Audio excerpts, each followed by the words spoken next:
Paramashivoham Om Nithyananda Paramashivoham Om Nithyananda Paramashivoham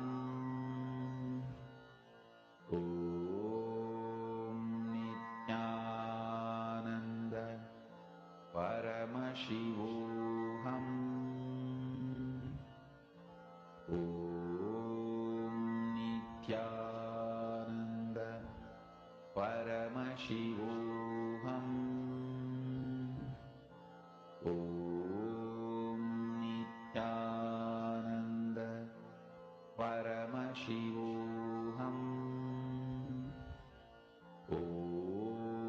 Nithyananda Paramashivoham Om Nithyananda Paramashivoham Om Nithyananda Paramashivoham Om Nithyananda Paramashivoham Om Nithyananda Paramashivoham Om Nithyananda Paramashivoham Om Nithyananda Paramashivoham Om Nithyananda Paramashivoham Om Nithyananda Paramashivoham Om Nithyananda Paramashivoham Om Nithyananda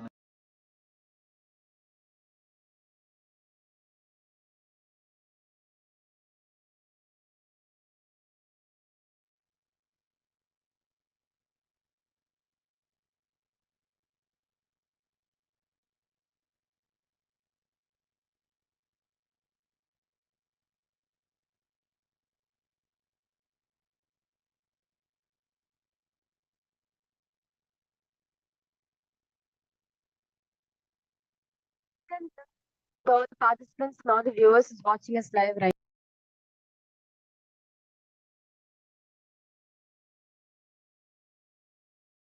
now. We are completing for that. We are now starting with the yoga.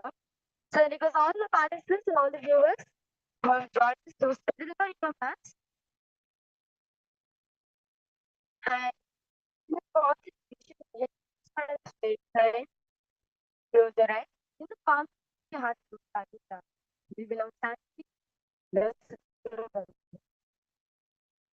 Nithyanandam Paramasukadam Devaram Jnanabotam Manvatītam Pagana Satam Sarvasya Laksham Ekam Nityam Vimalavasalam Sarvadīpakutam Avadītam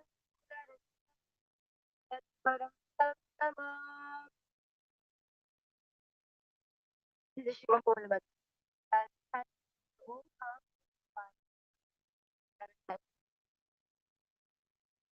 Om Ham Om Shivaya Namaha. Om Ham Om Shivaya Namaha. Om Ham Om Shivaya Namaha. Om Ham Om Shivaya Namaha. Om Ham Om Shivaya Namaha. Om Ham Shivaya Namaha. Om Ham Hom Shivaya Namaha. Om Ham Hom Shivaya Namaha. This is the Sattva conscious resolution.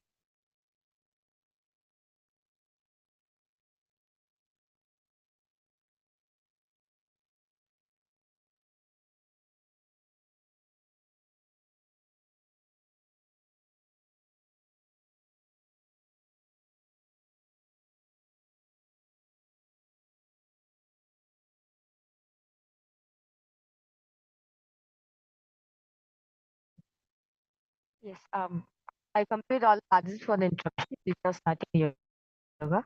So now the next is touching the purification of your whole body, mind, consciousness. So because all participants now to take your right out and in your body, stand for what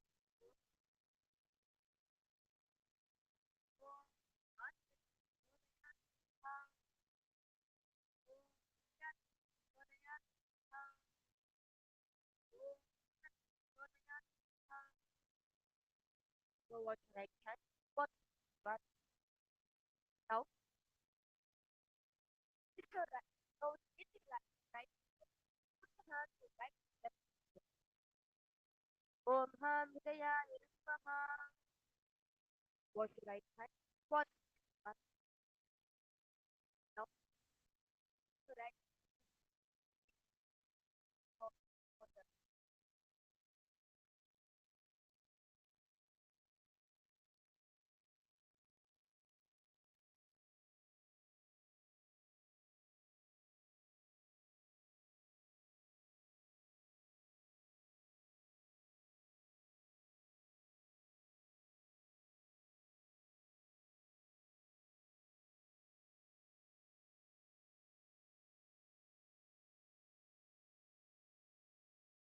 So now it's your right hand. What right. What now? So right right. Not right. But right hand. What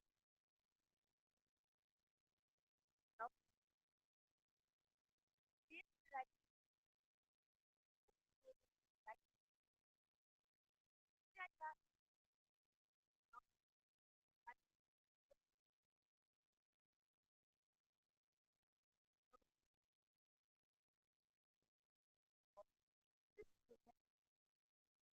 What or I think it's not one key of that.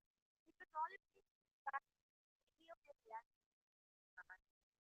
How does what we can and it was time to go not create or utilize or just be that to the that and not be that I think that utilize to have also or that is for the power. And utilize to all parties cover your right palm and put your hand right and this what is the again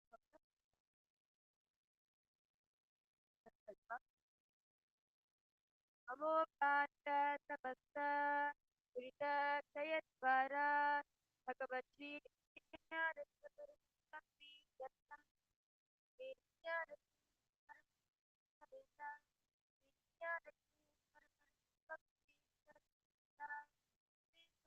Vedya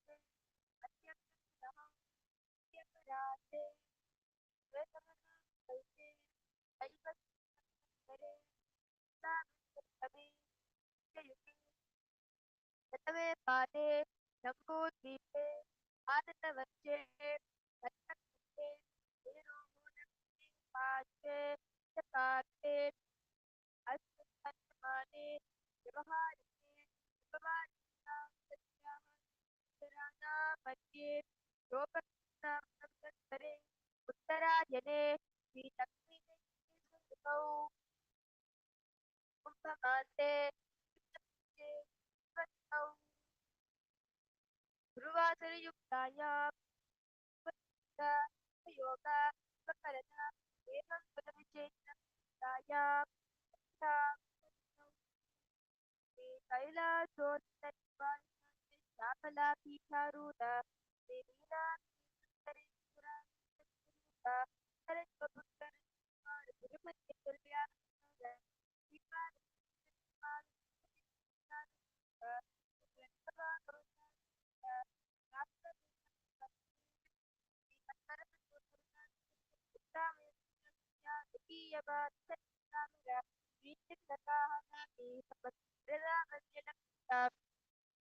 ज्ञानविज्ञान चक्रवर्ती सर्वजन संकल्प्यो निर्माण दीक्षा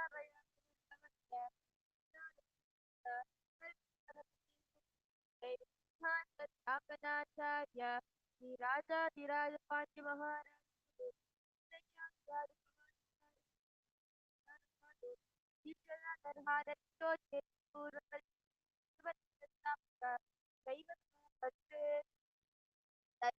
पीठारूढ़ श्री जगद्गुरु श्री ज्ञानसंपत्तदे स्वामी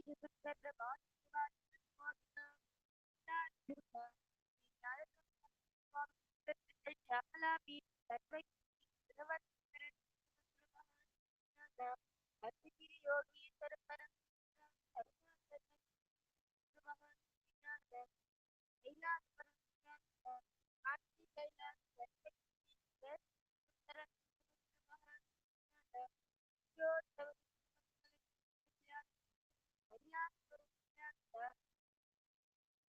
कैलास विज्ञान महान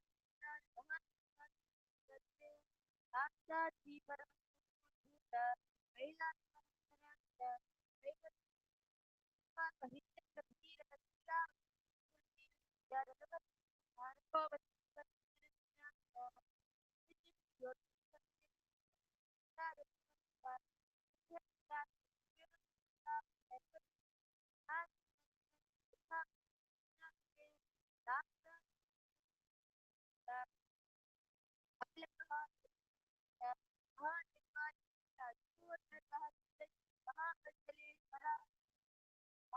श्री परम श्री महाकरण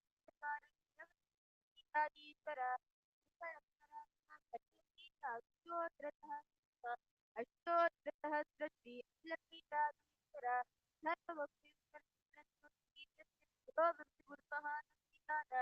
कैलास परंपरागत आरती गुरु कैलास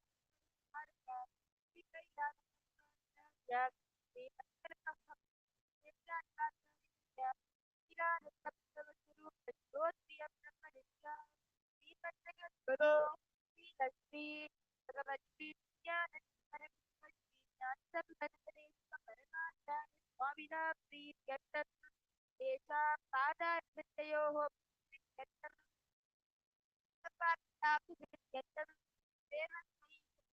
आयुरारोग्य ऐश्वर्यार्थं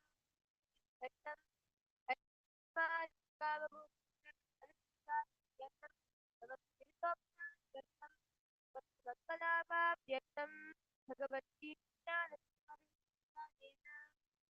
सत्या ज्ञानवैराग्य जीवन्मुक्ताप्यर्थं पूर्ण आरोग्ययुक्त यौक्त शरीर योगाभ्यासं करिष्ये What do I what Popopasya distribute all of this yoga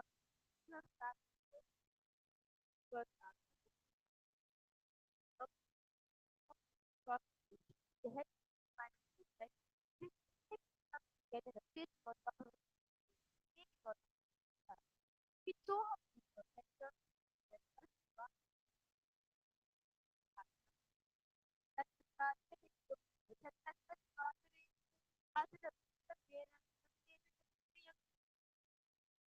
That's the like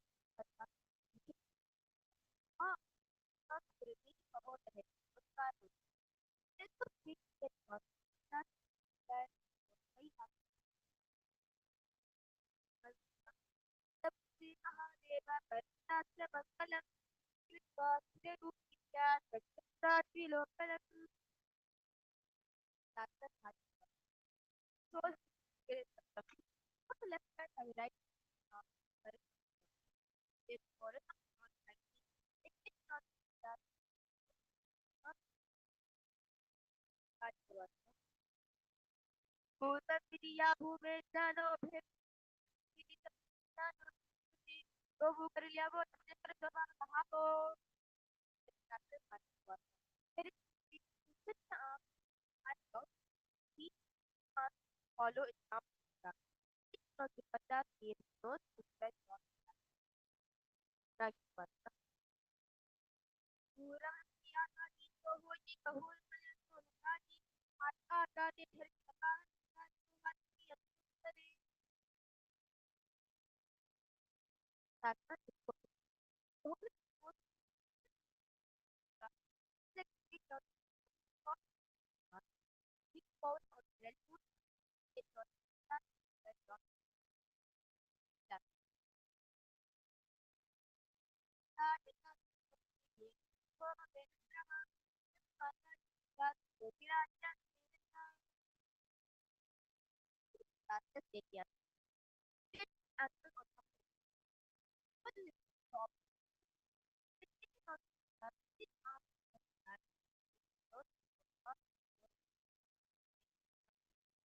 Goda baba hati ajmai koya mama kapi koya kalpan ko banyo bholo jana kapi goda yan kar an dekat hat dot I now look at what out down it that not happen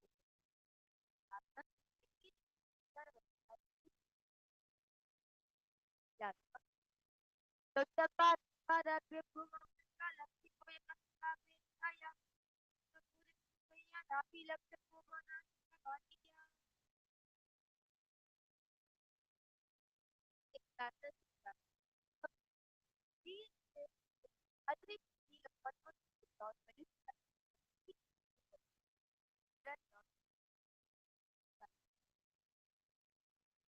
एक number का कक्षा होती that is by another those days not the head and the head the heart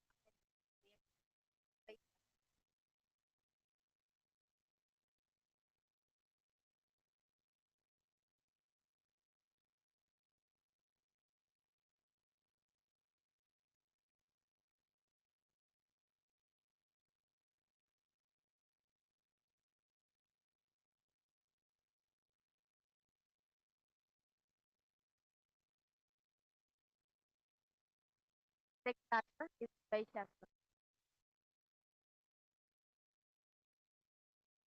Now the head and the heart and the head policy is by Shastra. कैसे रखा है करते धोरो कहा पैसा करते बस माधवे तो it was करना of this so that is output for it that hand and put that this was it up not for that is as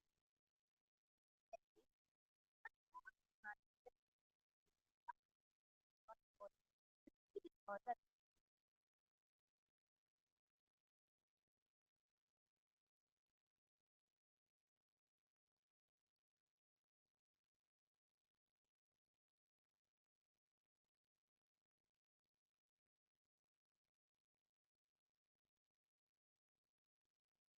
that's the Balvika. So it is from outside. That's what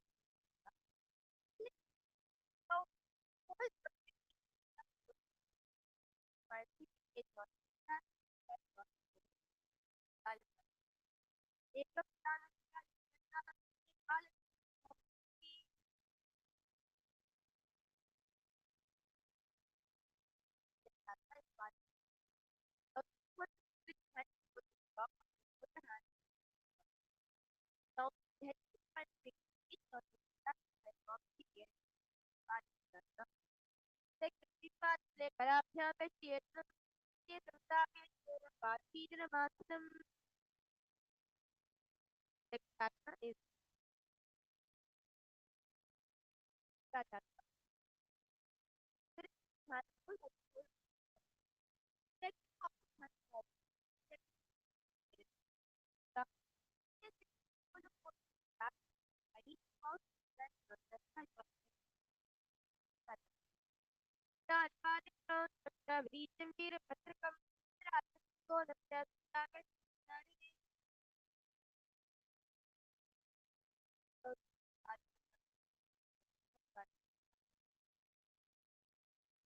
target darling get that the balance of the right? They take a card after they state them, state after feed and a master, better attack, feed it on the side. That about the beach, feed for the Saturday.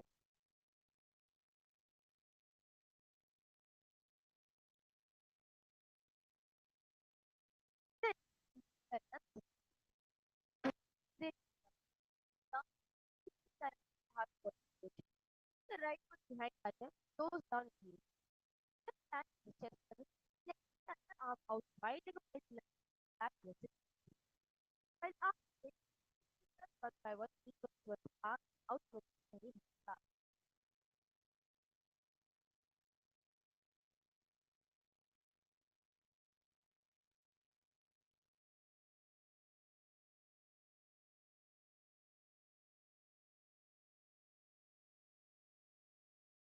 now. This right foot not that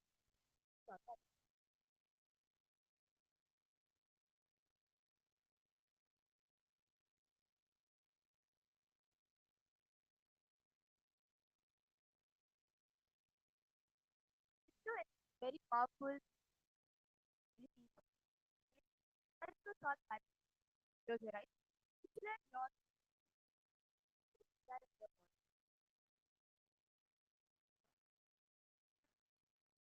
you body that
to relax your body front to back to back.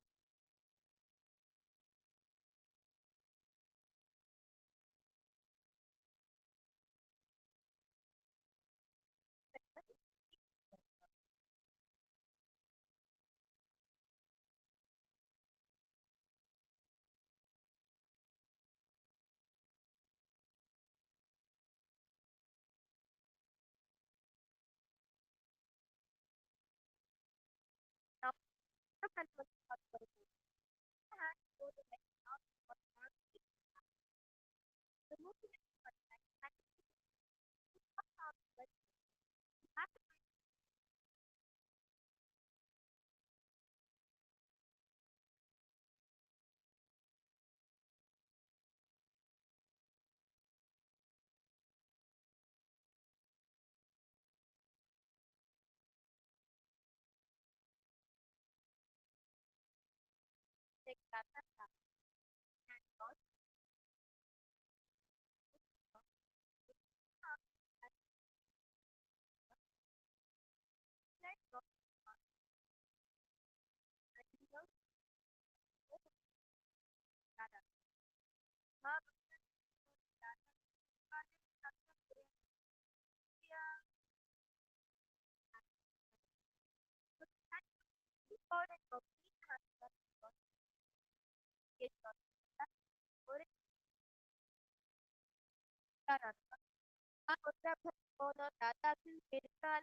Count Germany, Timbir, Column,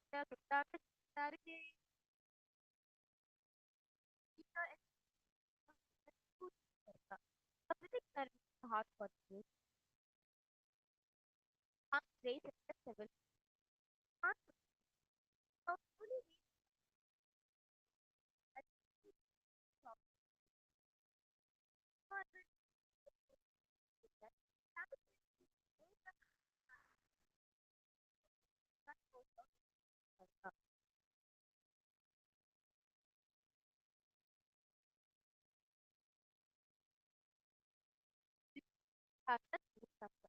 Load the thought is getting a back to the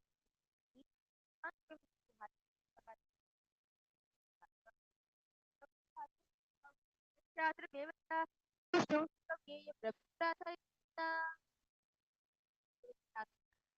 और now let's those one state of user growth.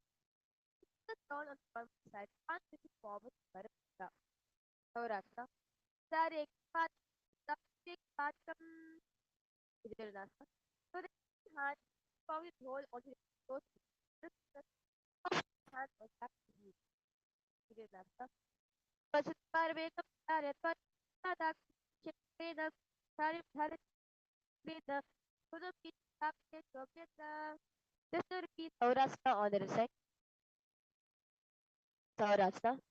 Usa ke baad sabse ke baad Saurashtra. Usa se pare mein sare tata tak Krina Sare Hare Krina the Gita se Soviet Shastra is Brahmajal Shastra. So God is him on top of his legs. So hands on get like Shafi.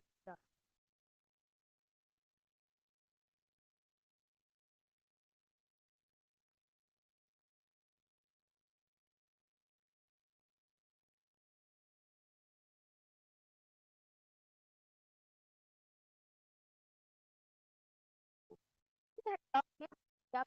Yep. Swami Garnasi, Ramadipashasta. Ropanatani Hoy Silvuktan Gate for Silyamai Irish Mahira Shapely Sasa Ilasa.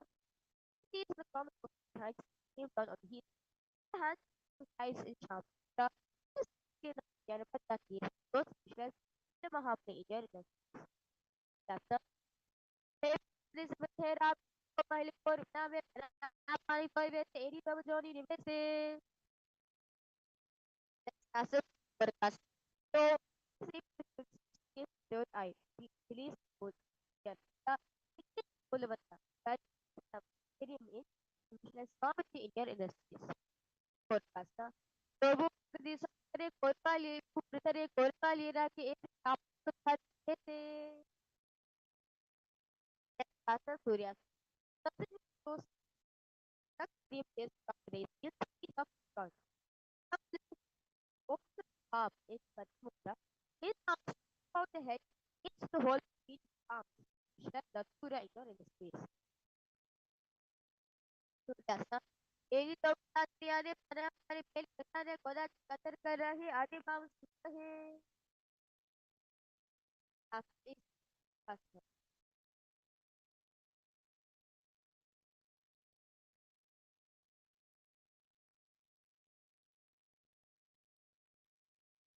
now was that day for the hills the hand of peace in sharp put up his roof both but put I that talk as visualize yourself as strong basta आप पिछले शब्द के लिए समझे ध्यान रखिए सारे आसन like that is uttar bas so the push hand back pulling the head elbows but you engage the visualize yourself as strong that was basta but asan is good for other tripshira hai एक कुछ एक kan मतलब like that asana that is is by spend on true nature samudra about exhale force yes nose settles down. Stress loss of alignment. That will fail a Lakshmi and Vietnam Hosto Tansu Sata Swami Sata Sata Sata. Now, keep the knees wide open. One hand behind back, pull the door to the stand. In the report, to the chest, yes, that's the first British Jati, Ukrainian Mahito, Pada, Prabha, Kachideshaha,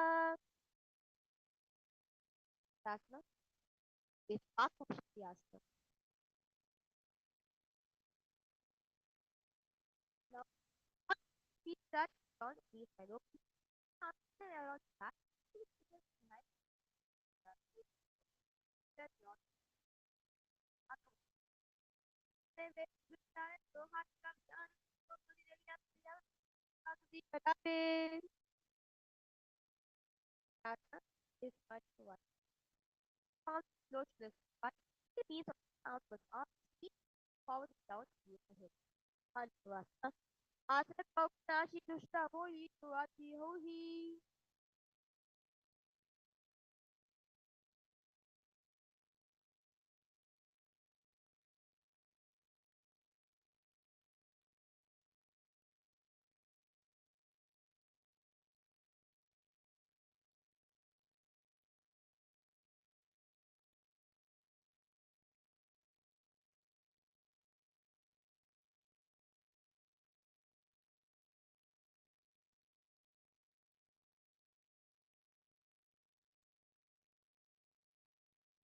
That's Paliatsa.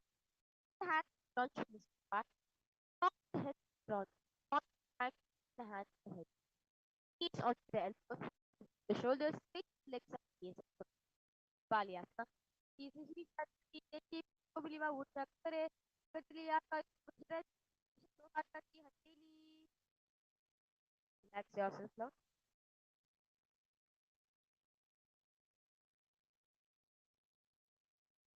practice Parsha now post this spot place both hands to one side and right elbow knees here feet on the arms and the legs to side gaze to third eye visualize yourself as before Parsha Vairasana Mayura Puryan Mayura Namkam Puryan Mayura Pash Mayura Pash Namkam the Parsha Vairasana on this side visualize yourself as before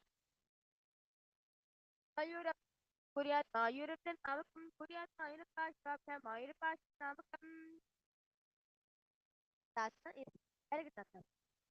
Both hands on to the heart, just like back feet back to that. Outside the rest of the keep the hand, gaze at the third eye. Stress or Kal Karva India the state. Erigatata. Asana Kokta Piti Tari. But you to visualize Lord Kalabarava in your inner space. Erigatata. Asana Kokta Piti Tari. This is Unmukti direct muscle of back position. The forearms out, walk feet forward, raise the hips high. Lift left head, gaze at third eye. Vinyasa. Bodhya Sodani Hasto Turispur Baptam Tapta Frigilam Sarma Bhirpa. Rasa Sasistasa. Trust the back position. Body out to one hand, raise opposite hand. From the back behind that, meet shoulder, raise the hips, gaze versus side. Stretch dot as is vertical. Shavasana, Vidyahara, Kodrita, Vidakrasam, the Vijishasana on the side, Vijishasana.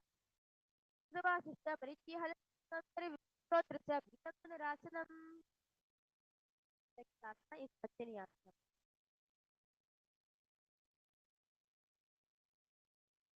Now, goes pointing hands with dog, hands up to Mudra.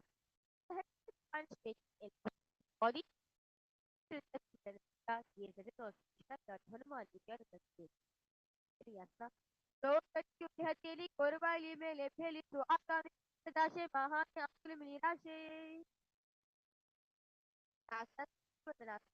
That is the main full of goes the Putra. Right?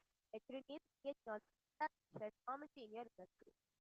Tatu Prila Sultan मुत्तेन किनकारेण सितारं like that's so we snap the hands back ahead first mudra it called from head beneath it was that the head was kali in there Padyadran Padalo Shirol said Atma Pranam Prok Avedana Tirtam like that is very Yasa. Now sit the heel body raise. This arms around waiting as the hands back in Shabda Mudra. The side head with just very tender in the space. That back down the beat to get up the go that Sarene like Asana Mahamudra. Very same position but it's a keep on to the side of the ground. So the whole like straight, big, small, not getting on that is close. Mahamudra.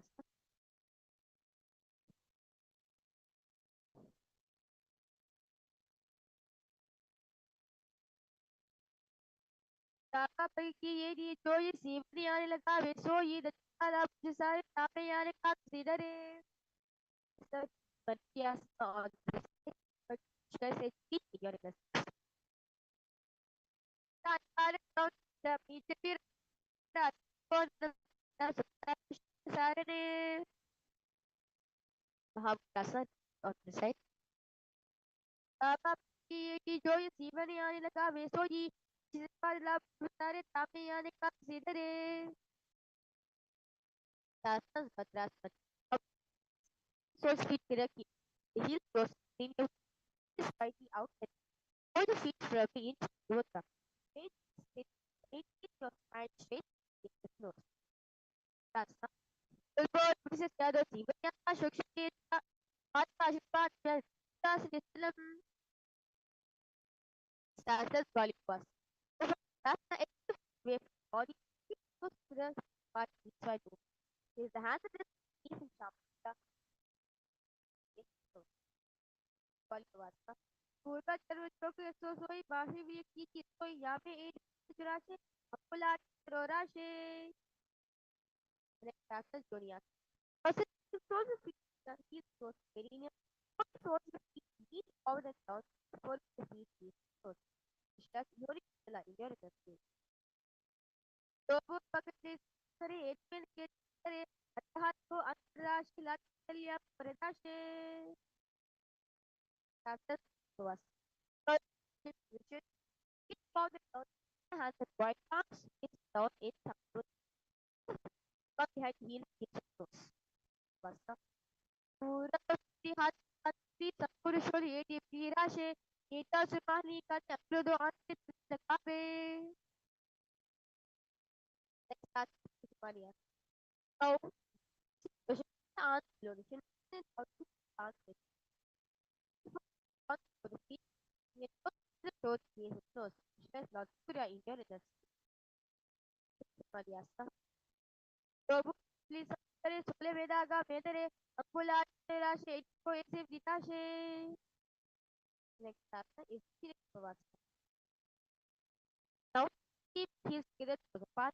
The feet the towards the sky. The back hand on front sharp.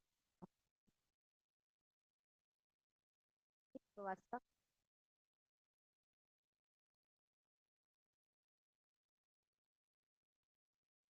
Yoga की की हुआ मेरे लगा मेरे हमारी को तक जुड़ जो दे तारी को नस्लिया राशे आसन करने का the hand to keep it down Shamimudra. This with up Ganata is and third eye. That Rishata. Babu Sari Aka Sari Buddha Pusalaka Rashi Hadato Koda Pitashi. Next Tata Saravasa. First soon he feet given inside of heels up goes down on the ground. He feet on the ground. This is the hands is the Vishwas Kala Berva Air Kirita Yonya Pino Rakne Jata Pato Patera Vatam next as the Samana. First with one heel at Kirinium, hold the other foot, sole of the foot conflict, needs to protect holiness, blood that Samanasana. Samanasana Bhakti Sadhana Purely Dasa Samanasana is what you talk to rest shoulder, raise and put upward and straight. The hands is not to the side, in Shakti, knees and third eye. Samanasana. केवल बात एक अच्छा ये चारों के साथ कार्य के निश्चित को sorry Samanasana on the side. Samanasana. Samanasana Bhakti Sadhana Purely Anasa feet on the side. Give चारों साइड करके ग्रेट स्टेट तक को शासन दो का शासन क्रॉस वन हो जाता अलाइन की सेंटर अपवर्ड टॉप से it both hands on top of the knees the is just stretch it out in your inner verb pasta अब ये critical question rotate the second verb next aspect understand verb pasta both with without shoulders fully up the with the toes Kodoti Patani Vaptato Ane Goda Sila Vepari Ata Putri Ari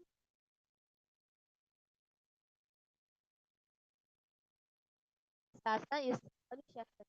Continue to share this country in your interest. The focus religion it is behind back lead forward and out. So team no ground leaves so Anushaka. Deepana Goda Sapita Goda Sapila Rashe Goda Silia Advice Darashe Sasa Surta. Then what for the hill is of food on God to the other. Keep mind thought, sit down, and the teaching sharper that those. Stress the Garuda in your inner speech. Garuda said, Taba Pramodi, the Manisha Kulpulata, Nitya, Basin, Go to Horashe, Tata Sarada. This name on top of one feet, top to put that front. Top to put the front in top. Get behind the neck, but put the outside raise the case with the right. Stretch yourself, get Narda. Siswava Pakli Kiri Puraka Vipedi Kurasapne Hechoi Hatira Kisoi Tasas one foot on top of the thigh at the rest hand of around the hold it onto opposite hand weight for the toe hold the rest close to the stand mudra yes nose stretch avatar of Mahavishnu in your inner space. Amen. Mama to kita kita Yoni Mama kita beta the Laksham Sarki Omakasa on the side Omakasa space Suka in your space. Savi tactical Kashi Yote the subject of Kapsa Shastavan stretch also in your space. Kotoni Nani Mata ko Prane Kodasa Lave Pari Ada with Sadi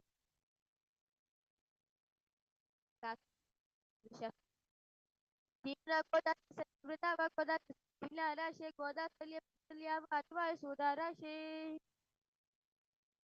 Exasas Gardasa Stress Galpurda Space.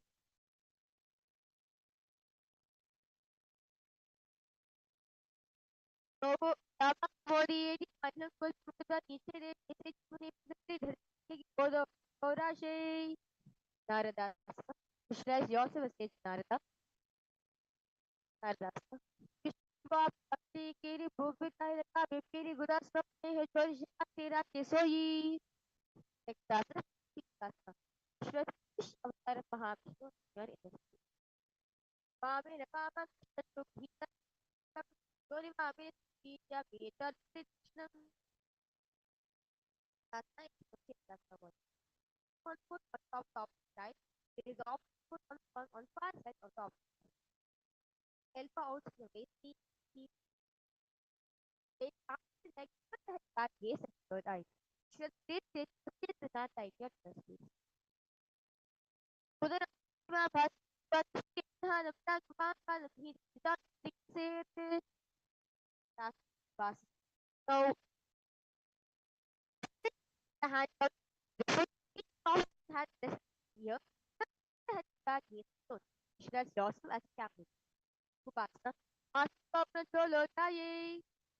Now keep up the hand up, put the head back, gaze at third eye. Because it is not enjoy in a space. Stay the feet up, the feet to look at the not that linear promote that sirat hitari sa just a bit rest the seats on this right sit rest but you to is not here in the space na bas sit ha the na ma the hit just sit basta shred yourself as that as the operator lo jaye that's the two shred it is nothing here in the space they feet up the trip as linear promote that some that's it now see or the optimize it constantly each time. It is also does create those shreds dot Shiva inner space. Kasa asana just the football player to Pepa Data Mas Vete Serva National that Masana. But it for his position and hold on to those things. The cases those shreds dot five inner space. Tano Tano Result of Kentau Kendra Panchitari Tadasho. Next tasks, Dasa. Its feet on top of thighs, position. Its arms on top, down two thighs, body up. Position also as a roof. Hook Dasa. Advanced rest of Dasa. Over the Greco rotation, Kuma Padish. Yoga Dasa. Dasa 30 Dasa. The right on your knees. That arms come point to the elbow together.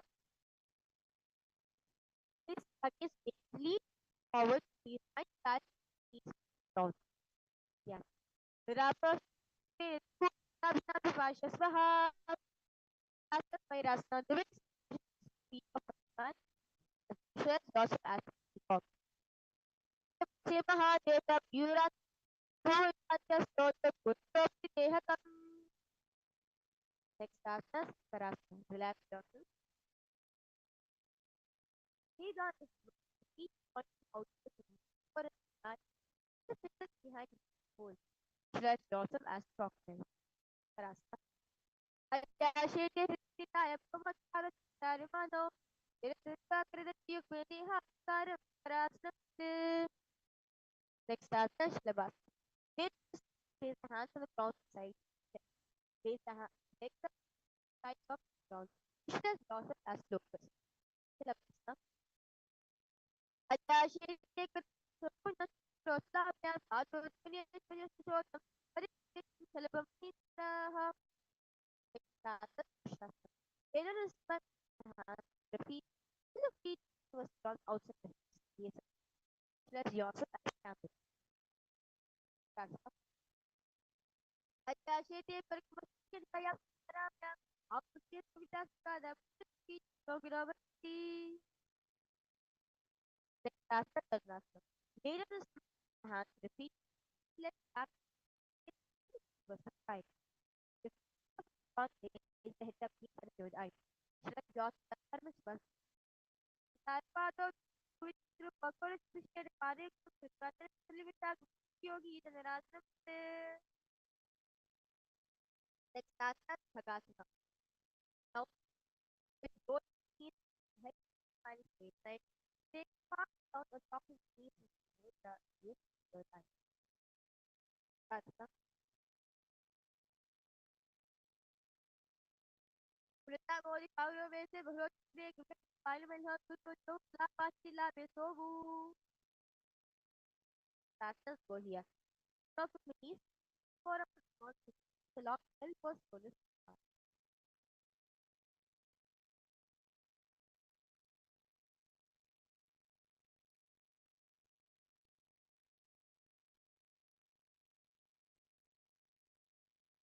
Now, the head on go back to the head hands. Up feet forward until the left the shoulders. Feet up front. Feet center until the chest. Yes, so here. तो हाताची घुटणी cut धरलायचा नेतो शक्ती जन Ashleigh फूक रिखानो शास्त्र slowly feet up yes so is शास्त्र kita pantalakta विदेवी हाता सुद्धा विपिकम येते सर्व विषय पात असू शकते काही असते that just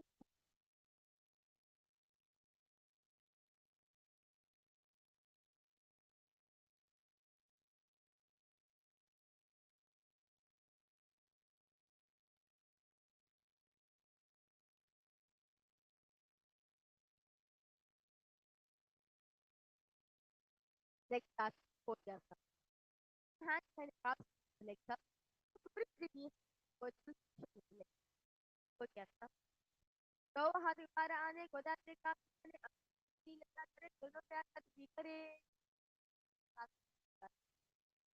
like that up on and you hand behind holding on of shoulders take those points will let yes your right shred losses as case that's the plan said with the follow with that move Tasya Katavatam Kumbhaka Tishtika Savati Asana. Take the elbows and arms down. Position yourself as now Kasa. Tan Shen Putta Bhuta Sakanita Daya Tirupuru Sapada Vatari Dokas Savati Kasa Zupta. So keep the hand and the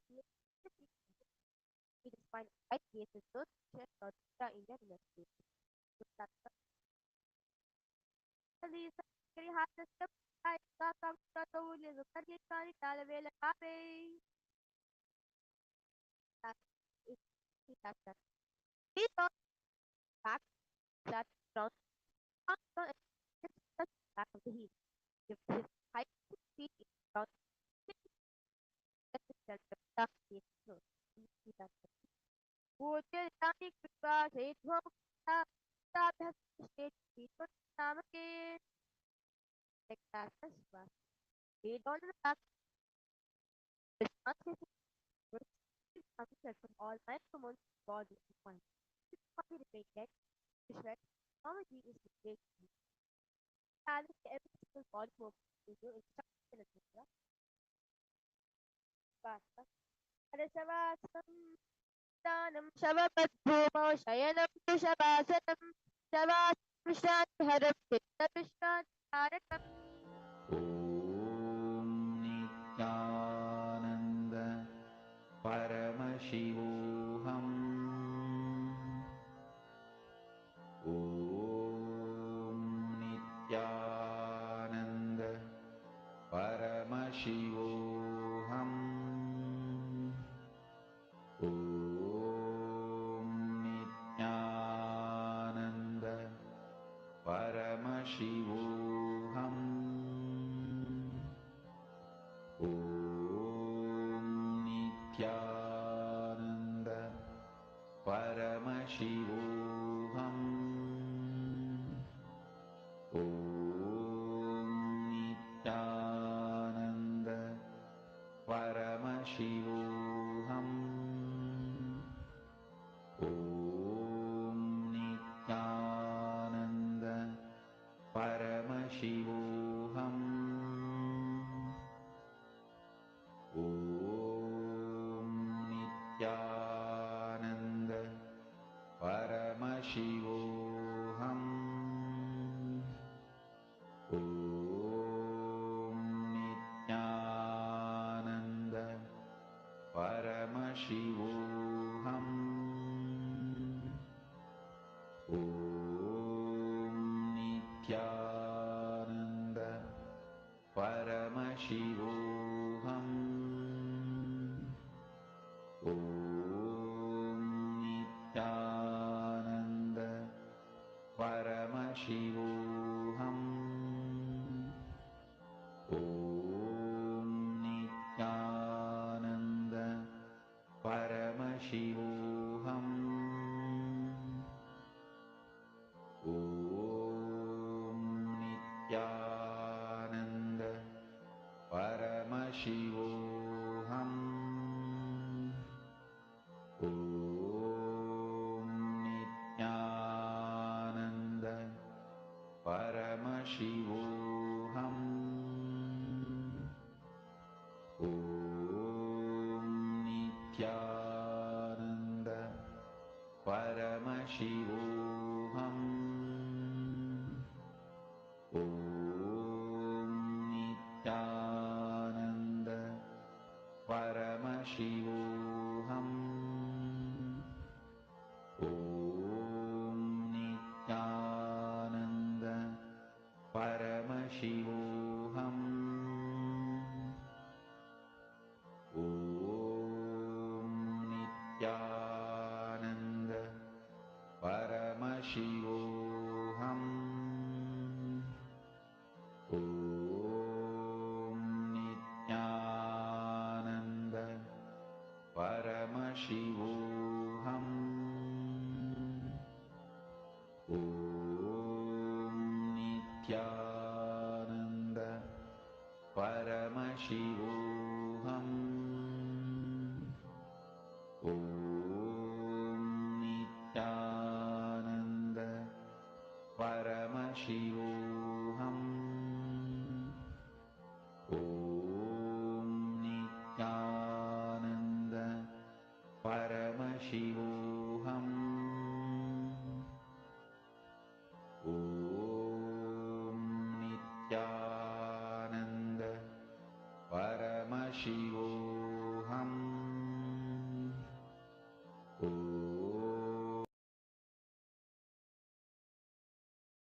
Now start twiddle your toes and your fingers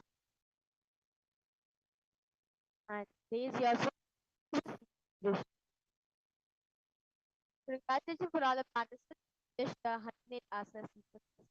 So giving a break for all the participants. Go freshen up yourself some more as get ready to start the period. Yoga.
Yes.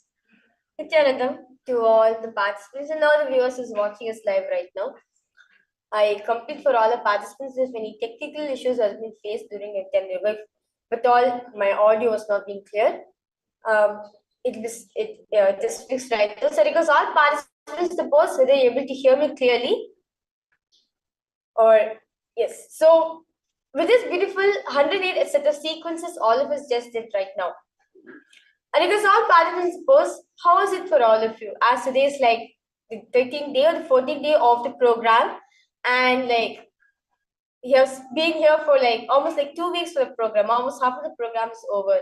So because all participants suppose, how is it for all of you? Yesterday Swamiji came live and gave darshan of Bhagavan Dakshinamurti. And we learned so many different aspects of awakening the God particle within ourselves, the sound, the anti-sound, how we can manifest the supernal effulgence of Paramashiva himself. I request all participants to post, what is your experience on today's Nithyananda Yoga? After having yesterday's darshan, and with that same energy, wake up in the morning and doing the 108th set of asanas, the Nithyananda Yoga. I request all participants to post how is your experience. See, understand one thing. Very beautifully, Krishna says in the Bhagavad Gita, Yogaha karmashu kaushalam. Meaning, yoga is authenticity in action. What does Swamiji mean by this? What did Krishna mean by this?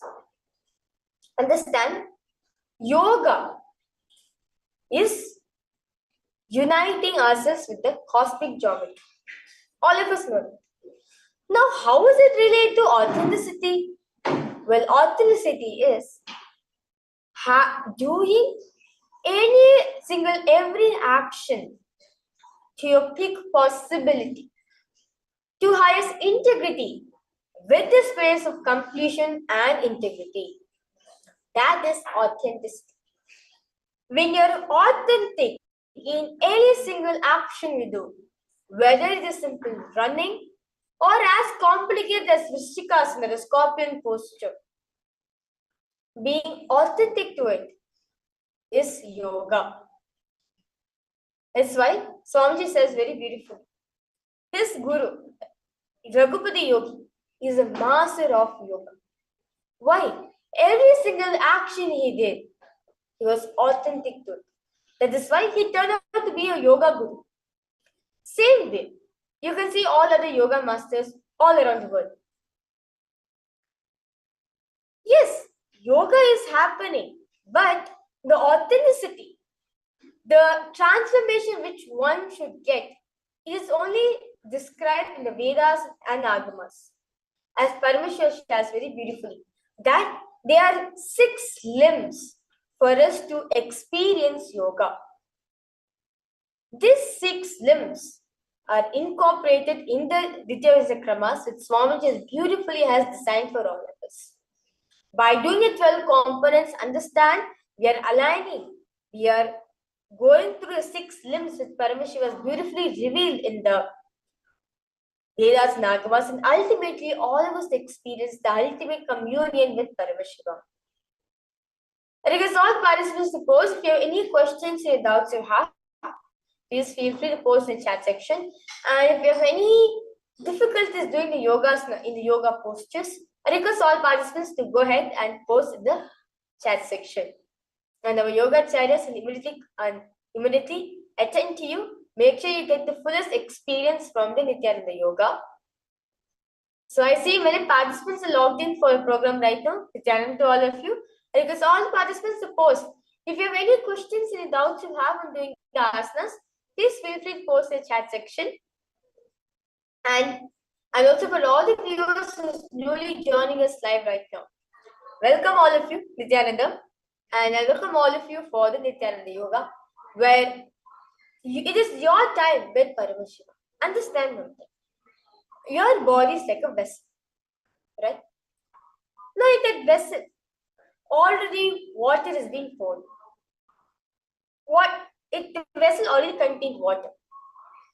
Now when you pour more water into the vessel, what happens? The vessel just comes up. It just overflows. Same way, your body. Your body is already filled with your identity, your incompletions, your patterns which you have. Now, on top of that, you want to add Paramashiva. Of course, Paramashiva's complex above all. But instead of giving more space to Paramashiva component, we give more space to our identity, to our patterns, to our incompletion. Suddenly what happens? It just overflows. That is why Swamiji says, come with an empty vessel. Remove already what is there inside the vessel. Just pour it out. Come with an empty vessel. So when you come with an empty vessel, Paramashiva can flow energy through you. So your whole vessel can just be with Paramashiva's energy. Now your body, by doing the Nithyananda yoga, understand? By doing the Nithyananda yoga, you are emptying out your vessel. All incompletions, patterns, suffering, ideologies you're having your inner space. You are pouring it out. You are disconnecting from it and filling yourself with Paramashiva's energy. When you fill with Paramashiva's energy, what happens? You naturally become Paramashiva. So yoga is for you to experience the communion with Paramashiva. As Swamiji says, yoga is not just mere stretching of the body or strengthening your muscles. No. Yoga is for you to experience the states, space, powers being and super consciousness of Paramashiva. Just by doing authentic Nithyananda yoga alone, that itself will lead you to enlightenment. And just by doing power manifestation alone, that itself will take you to enlightenment. Why? Any action, very beautifully Krishna is saying, any action you do out of authenticity, it is yoga. Yoga karmashu kaushalam. Authenticity in action is yoga. So, throughout the entire yoga, requires all participants just be authentic to it. If you're not able to do it, try. That's all of us learned yesterday. Only when we try something, only when we jump ourselves into it, we'll get the experience. And slowly, we'll experience the Paramashiva within ourselves. Slowly, we are going to experience the benefits in our life. Same way, if any of the hard asanas you're not able to do, just continue to do. Try. You will see at the end of the program, you will simply be able to do all the asanas in the Nithyananda yoga. So, Nithyananda yoga has so many various benefits. It's not just limited to body alone, even for well-being, even your inner space, when your psychological layer gets cleared. As all of us learned yesterday very beautifully, that the Bodhishokasana, which all of us are going to do in the Nithyananda, the Ditya asanas, the Bodhishokasana, it purifies your mind and body. So, by doing each of the asanas, understand you're not just getting a breakthrough physical layer alone, even in your psychological level, in your physiological level, neurological level, ultimately in your subconscious level, you are going to experience a breakthrough in your life. Yoga is only a way through which it will help you to experience Paramashiva, as very beautifully Paramashiva says. Yoga Pada is also important. In yoga, there is charya. In yoga, there is kriya. In yoga, there is yoga. In yoga, there is jnana. Yoga is one of the main limbs for you to experience Paramashiva. Why? During the yoga, you are actually disconnecting yourself from the identity which you have. You are disconnecting yourself from this body. Where all the unwanted incompletion, sufferings you're having, you're just saying goodbye to them for a while. And just disconnect from all this identity and connect into Paramashiva's identity. That is why when you connect to yourself as Paramashiva, by doing all the visualizations, by doing the japa, the recitation in your throat center, by doing the 12 components act of the Nithyananda Yoga, it will actually make you focus, concentrate, brings in restful awareness, the space of unclutching. Where you will see during the Nithyananda Yoga itself, your body will simply listen to you. You will start manifesting powers through your body. As Swamiji says, yoga happens also from the space of Paramashiva. Only when we declare that I am Paramashiva, you can also do the yoga. Only then you can even do the yoga. Only when you, in that state that you are Paramashiva, you can even do the Nithyananda Yoga. So, by chanting the Shiva Mula Mantra, the Om Ham Hum Shivaya 11 times, we are saying that we are declaring that I am Paramashiva, I am Paramashiva, I am Paramashiva. We are declaring to ourselves that we are Paramashiva, and from that very state, we are doing the Nithyananda Yoga. I request all participants to post if any questions or doubts you have. Please feel free to post in the chat section, and our yoga chairs will immediately come and answer your questions and make sure you get the full benefits of the Nithyananda Yoga.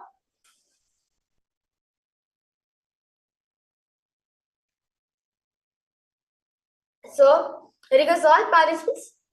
In the next set of series, the 108, the Dvitiya Vinyasa Krama, so 208 asana sequence, will be going through many different types of kumbhakas, meaning the pranayama, breathing techniques, different visualizations. I request all participants to continue doing 12 components. Try your best. If you are able to do 1, 2, or 3, that's fine. Continue to do. Try. Only when you try yourself again and again and again, you will get it as a habit for you.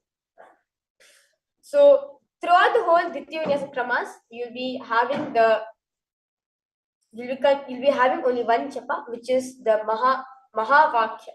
The Om Nithyananda Paramashivoham, while you're repeating the Mahavakya at your center. And also, most of the asanas, the visualizations of Swamiji, for specific set of asanas or specific visualizations which will be told during Nithyananda Yoga at that point of time. And also throughout the Dvitiya Krama, you'll be doing the Mula Bandha, where you're sucking the Puriyam in, and unless if any changes, unless if the specific asana requires different bandha, that will be announced during the Dvitiya Vinyasa Krama. So with this, I request all participants to sit it down in your mats, and we'll be now getting ready to enter ourselves into the Dvitiya Vinyasa Krama asanas.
Yes.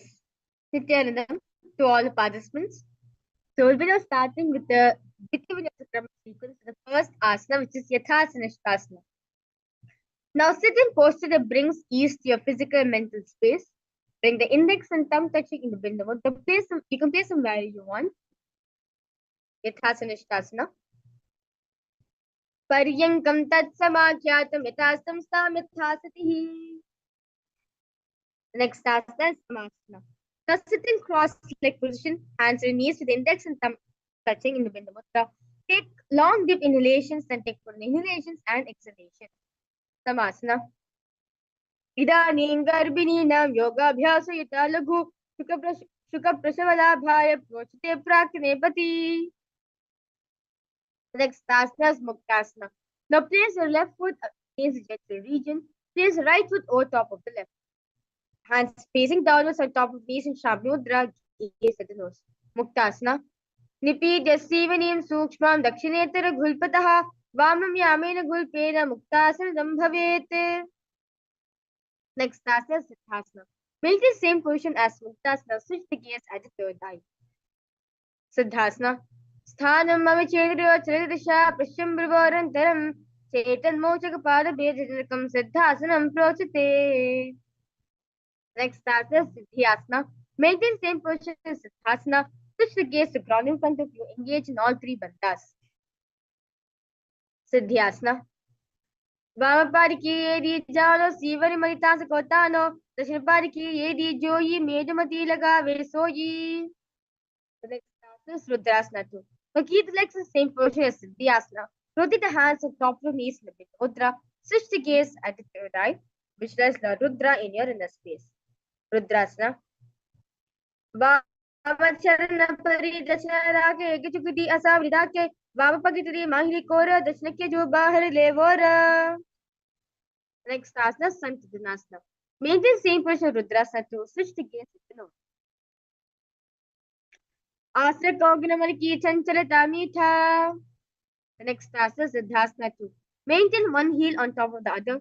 Bring the hands to the navel, cupping one palm over the other, resembling lotus flower in Samputta Mudra. Siddhasana 2. Jikaya Samasinaha Siddhasana Dietam Pasar Bhuvipadau Todvam Mangushtamadarat. The next asana is Bandayoni Asana.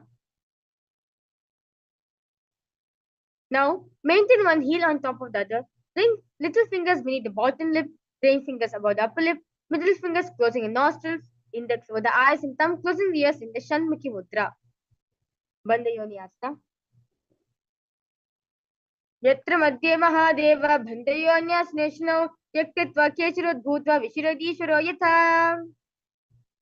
The next asana is Virasana. Now place one foot on the thigh, another foot on the opposite thigh. Thumb the index touching together on top of knees, gaze at the nose.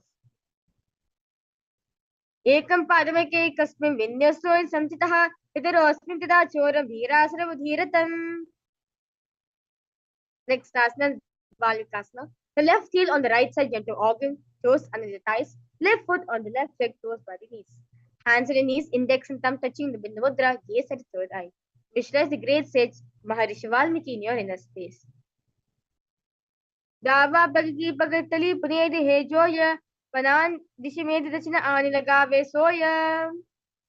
Next asana, Yoni Mudrasana. Keep the legs in the same position. Switch the gaze at the nose. Visualize the Yoni Mandala in your inner space. Yoni Mudrasana. Bhavapariki Pagatali Jahi Mahini Kori Joni Tahan Dai Vese Urita Pava Jomori. Next asana, Yoni Asana. Now remain same position. Switch the gaze at the third eye. Visualize Yoni Mandala in your inner space. Yoni Asana. Yonyasam Parvatena Yogam Yoga Palenilam Tatkala Palalan Tavat Kechirodhyavadevahi. The next asana is Bhadrasana. Now sit and bring soles of feet together, holding with both the hands. Bring the knees down towards the crown, gaze at the nose. Visualize Lord Veerabhadra in your inner space. Bhadrasana 3. Gulpo Chivrasya Tyadaha Sivanyapa Shokshipete Sava Gulpam Tada Savye Daksha Gulpam Dakshine. Next asana is Aghorasana. Now bring the soles of feet together at the perineum. Press your tongue against roof of the mouth and gaze at the nose. Gaze at the third eye. Now, with your right hand, cover your mouth. Close the left nostril with the index finger. Inhale through the right nostril. Close both the nostrils. Hold your breath. Exhale through your left nostril. And repeat this on the other side in Antiku Pranayama. Visualize yourself as an Agori. Aghorasana. पूर्व कहो वृष्टिका जोई बाहिर कीजिए सोई संबंगरी के बाहरी आने because पुनि संबंध करिताने. Next asana, Kaneri Pavasana. Now bring the feet together in front of you, toes together, heels apart. Place the elbows on the heels, rest the chin on the palms, gaze at the nose, engage in Uddiyana Bandha. Visualize yourself as a female elephant drinking water. Kaneri Pavasana. गाली पावासना कश्यो है जैसे Yahoo में जाने विदिते से तो वो गुलप माहिलो जानो ओरो एद्यावची कहू नीतानो. Next asana is Parasana. Sit with knees raised, arms between the thighs and the calves. Into the fingers, lift the feet off from the mat. Kaneri Parasana. Jogaprika dovu kariki angur joy vatasham an lagave sovu. The next asana is Gopi Chandasana. The index fingers are on the feet with soles together. Toes are grooved in the throat. Heels touching the throat. Chin on the hands, gaze the nose. Visualize embodying the state and space of a king. पूरब विदिपगा कंगुता ताकुरु पराशे येदी हृदय लगावे कंग से एद्या अंगुली परिराशे. Next starts Uttarasana. Now sit the soles of the feet together. Insert the hands underneath the legs. Holding the feet with interlocked fingers in Chambi Mudra. Bring the feet up to the chest. Bring the head down. Touch the chin on the soles. Gaze at the nose. Uttarasana.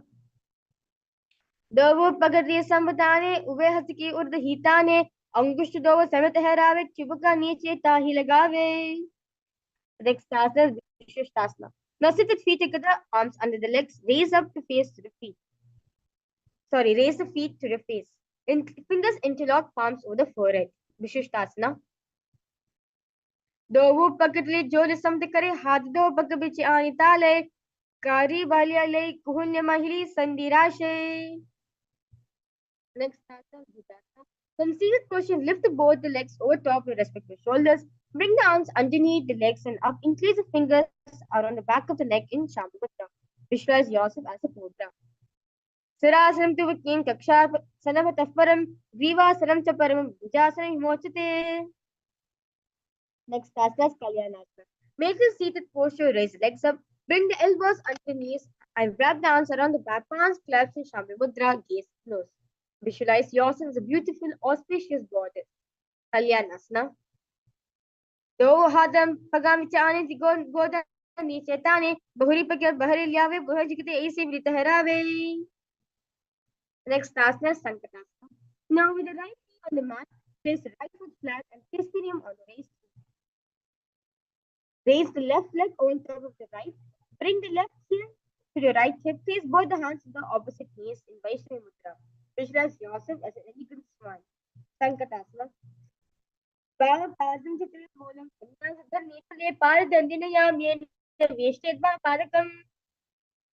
The next asana is Dhenutasana. Now in Sankatasana, slide the left heel to the left hip. Keep the right knee on the left. Place both the hands on the right knee as you visualize a cow in your inner sphere. Dhenukasana. Anasagi Nagara Pancham Visham the Galyam Nidaya Dvagali Vanka Pagaleda Ikudu. The next asana is Machindrasana. Now place the right foot on the left thigh. Place the left foot on the right knee. Bring the left hand behind the back and hold the right thigh. Place the right hand on the left thigh. Twist the body, gaze at the third eye. Machindrasana. Vamajhanga Paradachitane Vamasti Pishtishane Bhura Dachina Padahe Joy Takili Jupakare Soyi. Next asana is Machindrasana 2. The Machindrasana, untwist and hold onto your respective big toes. Lean your forehead so it touches the ground and chest with touching knees. Machindrasana 2. Pratama Jimano Charan Joy Vamajhanga Pira Kesori Takiri so Kariso Lave Bhrojigri have Karave. Next asana is Guruvasana. Maintain feet in same position. Insert the fingers, place them on top of the knees. Guruvasana. Urumulipādasya Kanishtika Pradeshe Gulpham Sansthapadeva Janudurpada Pashni Sansthapadishya Hasto Sammilayet Guruvasanam Bhavati. Let's now repeat Sankatasana on the other side. Sankatasana. Vamapadam chitirmoolam sannyasather netale padatendinayam yena vyeshtedvamadakam. Next asana, Dhenukasana, Vishnasaka in your inner space. Anasagi nagara palitam visham dagalyam nidaya dagari vanka pagalyanida ikudu. Next asana is Machindrasana. वामजंग परिरचिताय वामस्ति पिष्टिशाने भरोजिस पादहे जोय ताके जुपकारे सोयी. Next asana is Machindrasana 2. तत्व जीवन जोय वामजंग परिराके सोयी ताके दिसो कृसो लावे भरोजि क्रिया करावे. Next asana is Guruvasana. Urumolpadasya Kanishikapadesha Gulpan Sansthapadeva Janudrapada Pashi Sansthapadishya Hasto Samiliyat Guruvasanam Bhavati. The next asana is Parshvasana. Now sit with feet flat on the ground. Keep your knees against your chest. Hold the hands holding the opposite knees. Thighs together, spine straight. Press the tongue against roof of the mouth in Khechari Mudra. Vashasana. पादते भूमनुधाय जानीरसन् निधै विपरीत हस्ताभ्यां उरसहित जङ्घानिबध्य तिष्ठेत् वशासनं भवति. Next asana is Bodha Shokasana. Now from seated position, place feet flat on the mat. Wrap the arms around the legs and holding the opposite wrist. Place the chin on the knees, gaze at the nose. Bodha Shokasana. Dobo pakatli bhupradare korumali aise kare korumila ukre bhese jangal ka chatri agranivese. Next asana is Kurakatasana. Now in seated position, place feet flat on the mat. Place the arms under the knees, holding the opposite elbows, gaze at the nose. Kurakatasana. दो हाथ बगबालियावे गोदा नीचे लेते हरावे आम्हान सामा ऐसे करे आपस में को हनी पकड़े. Next asana Sumati Asana. Maintain the same hold beneath the knees. Bring the right foot over the left so heel crosses, toes pointed up, gaze at navel. Visualize Maharishi Sumati in your inner space. Sumati Asana. मूलक भारी धरती परिताने दावा पग परिता चपद आने दाई पगती कोवे आवे हाथे कंतर तहरावे. The next asana is Dandasana. Next, the feet out straight, arms raised straight above the head. Into the fingers, wrist pointed outwards, engaging all three bandhas, gaze at the nose. Dandasana. Danda Padma Bharadvaja Veeravajja Samanito Asanani Sada Kurya Shidagir Recha Purakaihi.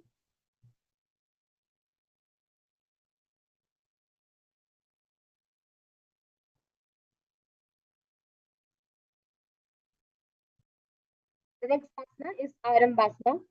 Now sit your legs straight. Hold the big toes with the index finger. Press forward and down. Inhale through the left nostril. Exhale to your right in Nadi Shodha Pranayama. Arambasana. दो पग मिला पसारी पग कांगुता पकड़ लिया तो गोद लगावे.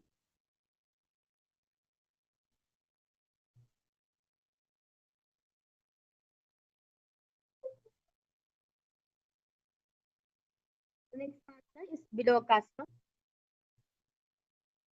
Now sit your legs straight, extend knees slightly up. One hand distance between the heels. Bring the shoulders down, wrap the hands around the legs, holding the soles of the feet, palm mudra, gaze at the third eye. Vilokasana. प्रथम भेषि दो पाव प्रसारी कजिका उद्दको कुर्दोदारे एजमति अंतराके मुद्रहता परमासुदाजय. Next asana Janantari Pavasana. Flexing both legs out with heels together. Place the chin, mouth, nose on the heels. Insert the hands below the legs, keeping the elbows together on the ground along the fingers. Palms facing upwards, gaze at the nose. Jalandhari Pavasana. दो AD मैल के दिए जहाज पसारी Kunichibuka Nasika Tadi Gudari.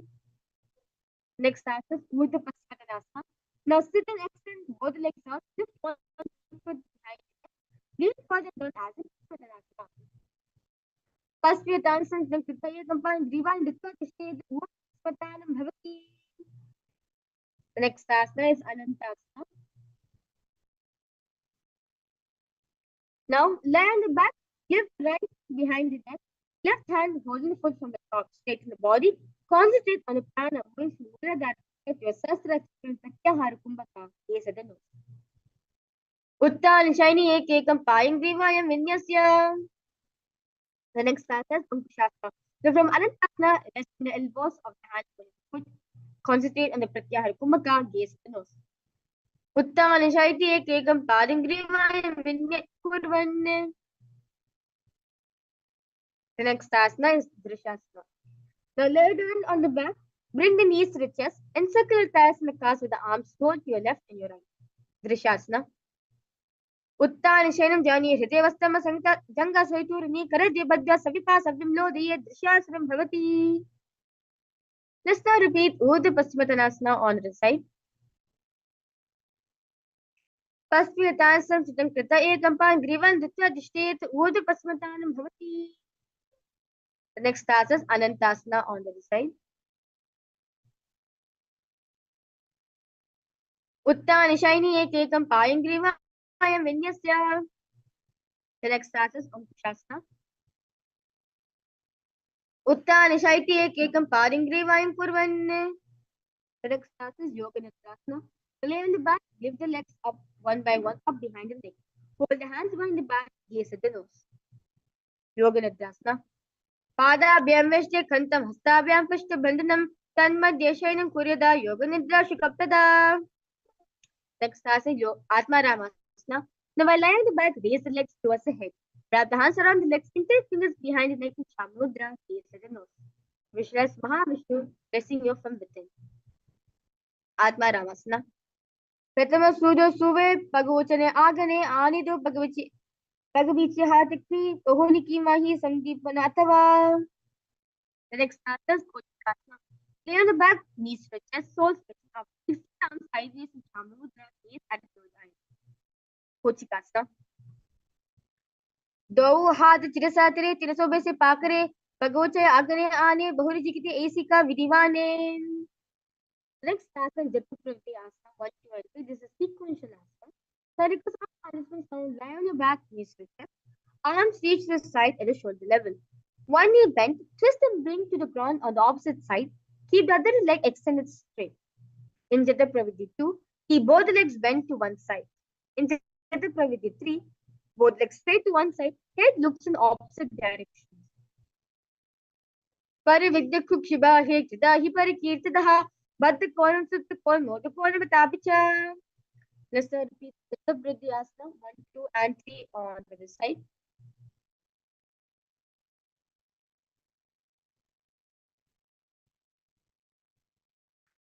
Parividya Kukshiba Hekida Hiparikirtadaha Bhatta Koram Sutta Koram Nota Koram Batapicha. Next asana is Vipariti. Now lie on the back, bend the knees and place the feet flat on the ground. Hold the ankles, lift the hips up, gaze at the nose. Visualize yourself sturdy as a bridge. Viparipitam. Pratikriyayatam Ganda Pita Sarvabalapadam Garbhanina Durbalana Idigargi Jagadanu. The next answer is Paryankasana. Lay on the back, place the feet flat on the mat. Bring the arms over the head and place hands flat on the mat, fingers pointing towards the feet. Lift the entire body up from the ground. Visualize yourself as a stone furniture. Paryankasana. Uttanashayam hasalabhyam munastapipad bunditva navapadeshin udam kuryat paryankasanam bhavati. Next answer. The lay on the back, knees rested, the shoulders, move the hips and circles. Visualize yourself as a dog, playfully rolling around the front back. Kottanasana. Shavasana sastapya jani sammiya nav anyam astabhyam kandram bhadda bhamaye shvotanam bhavati. The next asana is Viparita Karani.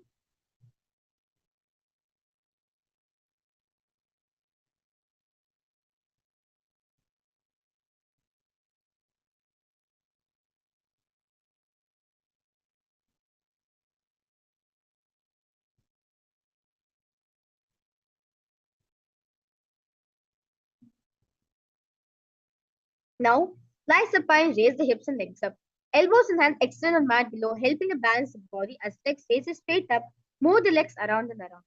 Viparita Karani.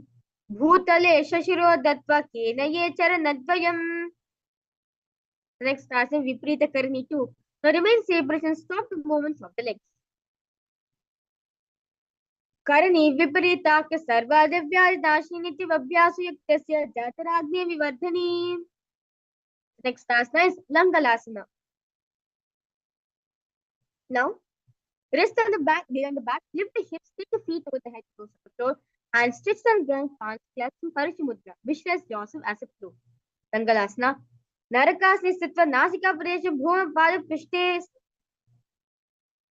Next asana, Shayit Paschimottanasana.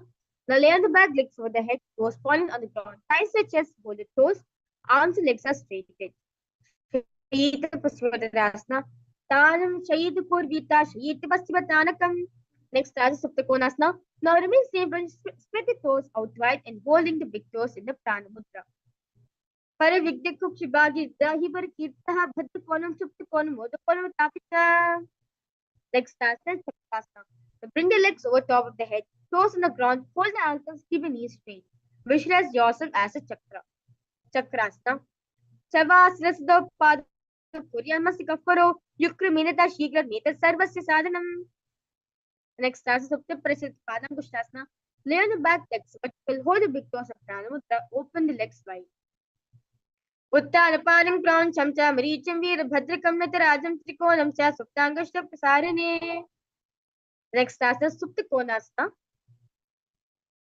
Supta Panam Gushtasana. Now lay on the back with legs extended straight up, hold the big toes in Prana Mudra. Supta Panam Gushtasana. Uttara Palam Crown Chamcha Maricham Veera Bhadrakam Mitrajam Trikonam Cha Suptangashta Prasarane. Next asana is Matsyasana. Now from Supta Panam Gushtasana, move the legs into Padmasana. Lay on the back, holding the opposite elbows over the head, gaze at the nose. Visualize the fish avatar of Mahavishnu in your inner space. Matsyasana. Mukta Badmasan Kritva Uttanishan Ancharet Purpara Abhyanshiro Vishya Matsyasanantarogaha. The next asana is Parasharamasana. Lay on the back of Padmasana, place backs of the right hand on the left palm. Gaze at the nose, visualize Lord Rama in your inner space. Parasharamasana. प्रथम करे पद्मासना से सूदा से भूप परिपा से गोदांग जंग ये दो भूसो लगता राशे सोई. Next asana, Sarvangasana. Now lie on the back, legs in Padmasana, lift the hips and legs up. Hands supporting the hips, elbows on the floor, tuck the chin to the chest and Jandara. Yes, I know. Sarvangasana. Adha Vaksheta Sankshepa, Sarvangasana.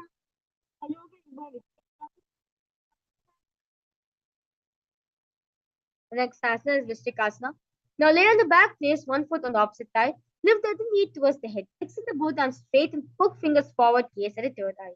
Visualize yourself as a scorpion. Vrishtikasana.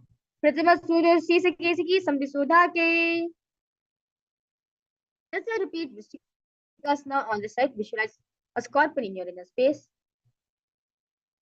Prathama Sayana Surya Sisakesiki Samdhisodhake. The next asana is Vishaparikshepasana. Now lay on the back, into the fingers around the hip. Lift both the feet off the ground, extending one leg straight and other knee to the chest. Alternate extending and raising the other knee again and again. Vishaparikshepasana. Uttan Shayan Kirta Anulam Bhi Kandra Matta Purpavajanitam Bemabun Spishi Ekam Parabisar Ekin Bari Savyadakshin Brahmitva Vishaparikshep Bhavati.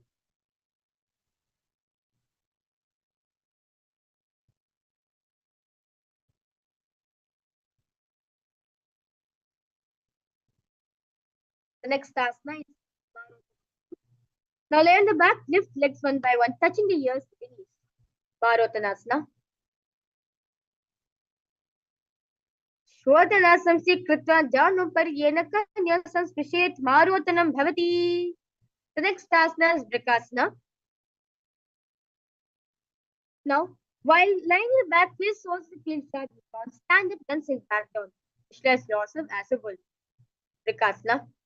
अत उत्तान शयं कृत्वा पादलाभ्यां भूमि दत्तो तिष्ठेत् विकासनं भवति. Next asana is Lotasana.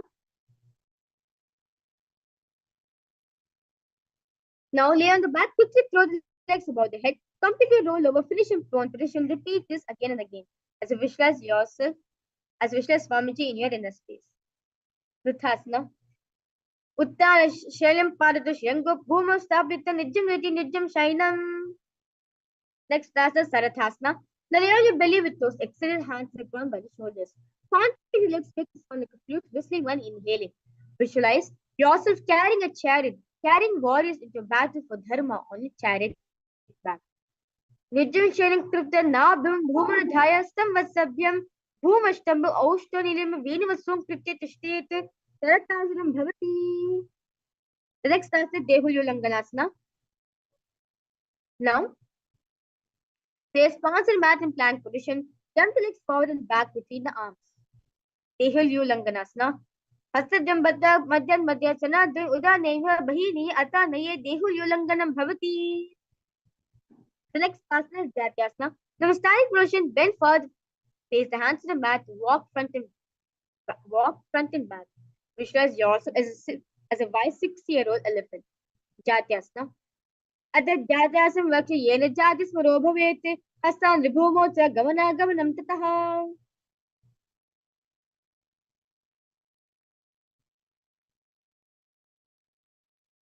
We were entering the first karana, which is the Lolitika karana.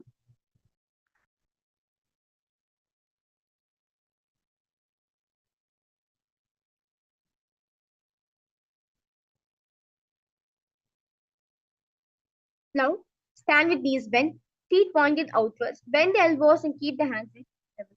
Then move the arms across the body, level back to the center. Put the head back. Open the chest towards the sky. Move in all directions.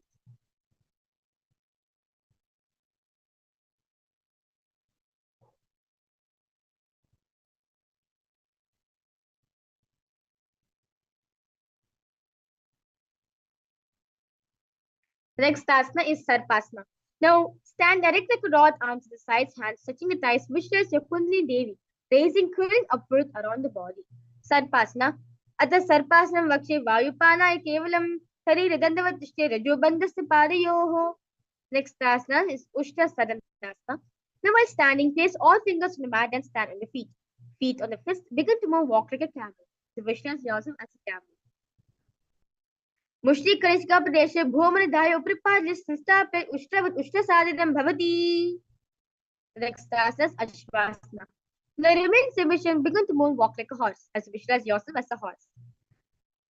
Ashvasana. मुष्टि Kanishka प्रदेशे भूमनिधाय उपरिपाद्य संस्थाप्य अश्वशरीरं चलनीयम् अश्वासनं भवति. Next asana is Kapotanikarasana. Stand straight with feet together, intel fingers behind the back and pull them down towards the calves in Parishamudra. Open up your chest.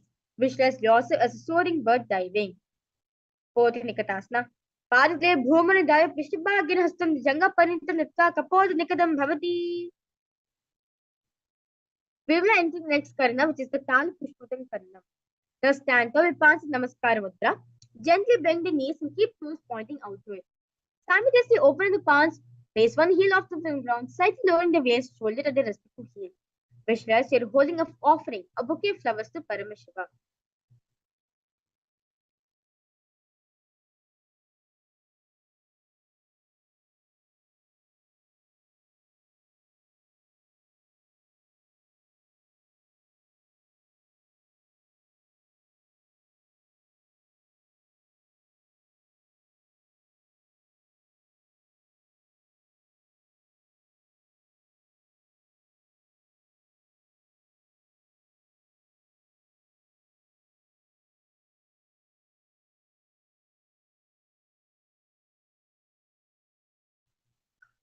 The next asana is Khadgasana.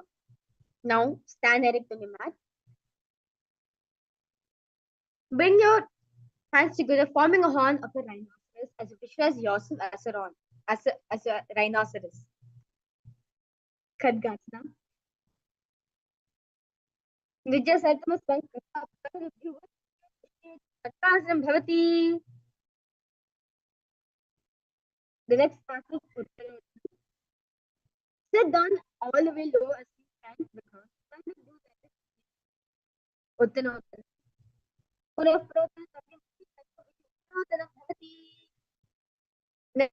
Next asana is Musalasana. Now stand up straight, raise the arms over the head and jump repeatedly. Visualize yourself as a mace. Musalasana. Saram Sata Urdam Bhavanayat Varamadan Krita Nayat Musalasanam Bhavati. The next asana is Uchiyashaka. Now standing position, pull the sole of one foot towards your belly. With the other leg, sit down and stand up, alternating both sides. Yes, the nose. Uchiyashaka.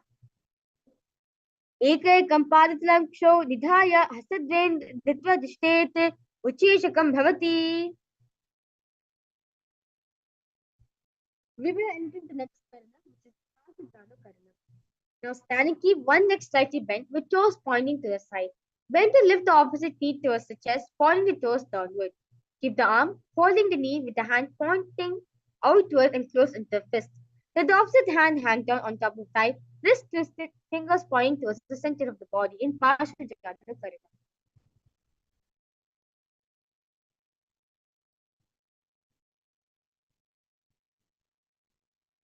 The next asana is Tandavasana. Now, on one leg, lower the entire body to the mat and stand straight. Lift the raised leg to the opposite side. Visualize yourself fiercely dancing as Paramashiva. Tandavasana. Ekaripadistatavyam Tandavasanam bhavati. Next asana is Brahmanasana. Now place your left foot on the inner right thigh. Stand erect to back crawl. Hands by the sides. Visualize Lord Brahma blessing you from your inner space. Brahmanasana vakshikritva brahmano bhavet. Ekaparinata tishtedandakritirbhuvi. Next asana is Gharadasana 3. Now stand tall. Wrap the left leg over and around the right knee. Tuck the left toes on the other side to the right calf. Simultaneously cross the left arm below the right hand and bring the palms together. Namaskar Mudra. Garudasana 3. Uttan Konopi Tesya Semhem Garuda Memata Bhatayanam Ghomakam to Bharat Bhatinta Vikramam.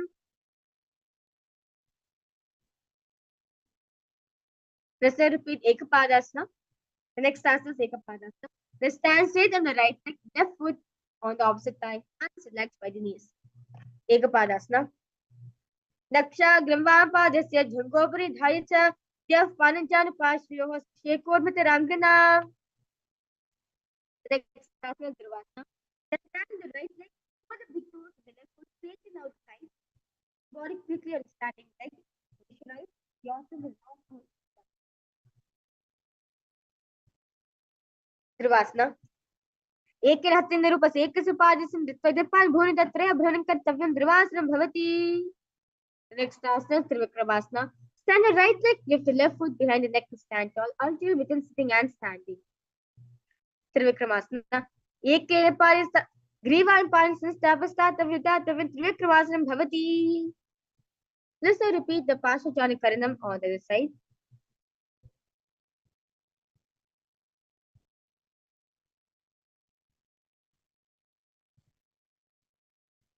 Next asana is Tandavasana.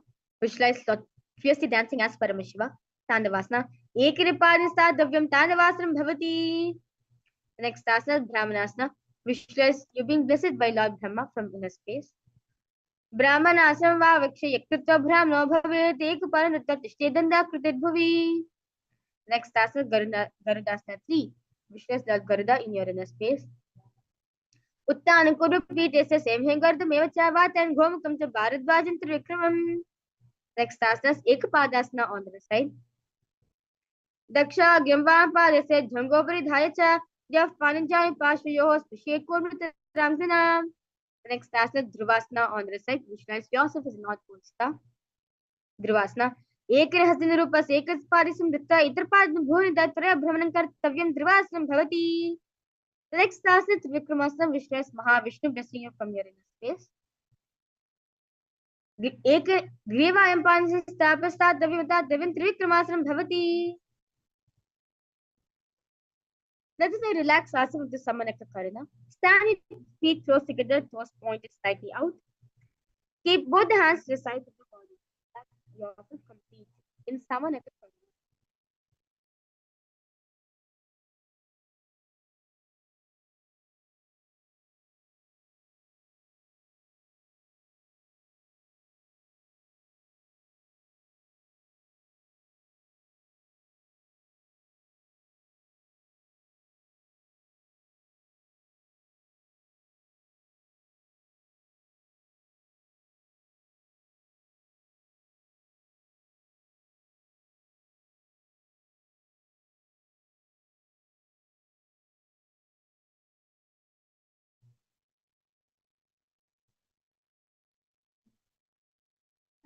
The next asana is Gorakanjali Asana.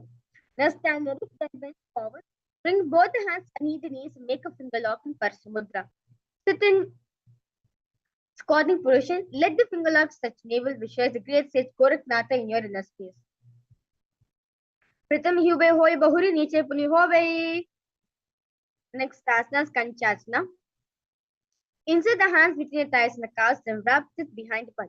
Squat down, hold the hands behind, keep the chest upright. Kanchasana. Ura madhyasani vasya attam nritta paralabhyam bhuyastava dishtet kanchasanam bhavati. The next asana is Bhairavasana. Now bring the feet together, sitting squatting posture. Hold the hands at the back and sit upright, gaze at the navel.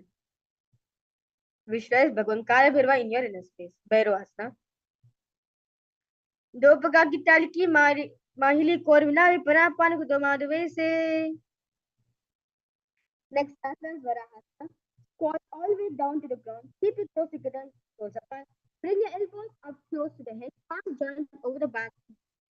Facing downwards in Anjali Mudra, gaze nose. Shows the boar avatar of Mahavishnu in your inner space. Pagatali ki mahili kor milawe pana pan ko dove se. Next asana is Viktasana. Heels touching, bring your hips to the same level as your knees. Let the hand hang down, fingertips touching the mat in front of you. Vipratasana.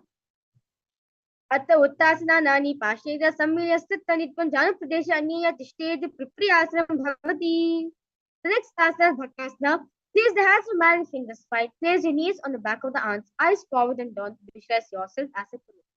Bhakasana.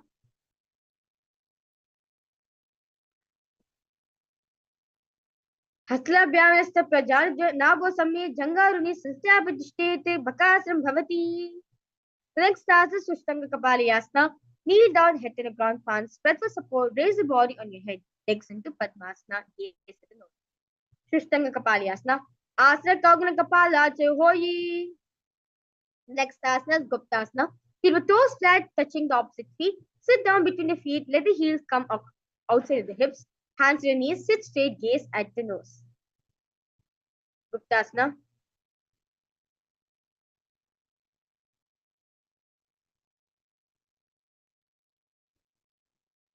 Jana Volantre Pada Kritva Paradlo Kitva Pada to Gopayete Pado Prisi Sanstapya Gidam Guptasana Viduhu.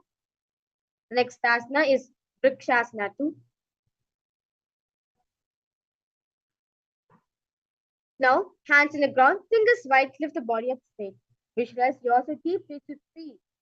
Deep rooted tree. Visualize yourself as a tree with deep into the ground. Vrikshasana. Sapta Takshaksha Nai Vrikshasana Shedakani Jan Veda Dada Kona Bira Samabhya Se. The next asana is Shibuvasana. Now remain safe and switch the gaze at the nose. Shibuvasana. Dovu Paga Jodi Mahigulpa Milai Ubehoya. Next asana is Madhyasana. So from Madhyasana, sit back onto the hands. Palms very flat, body press off the mat. Push the body up and down again and again as you visualize yourself as a fish.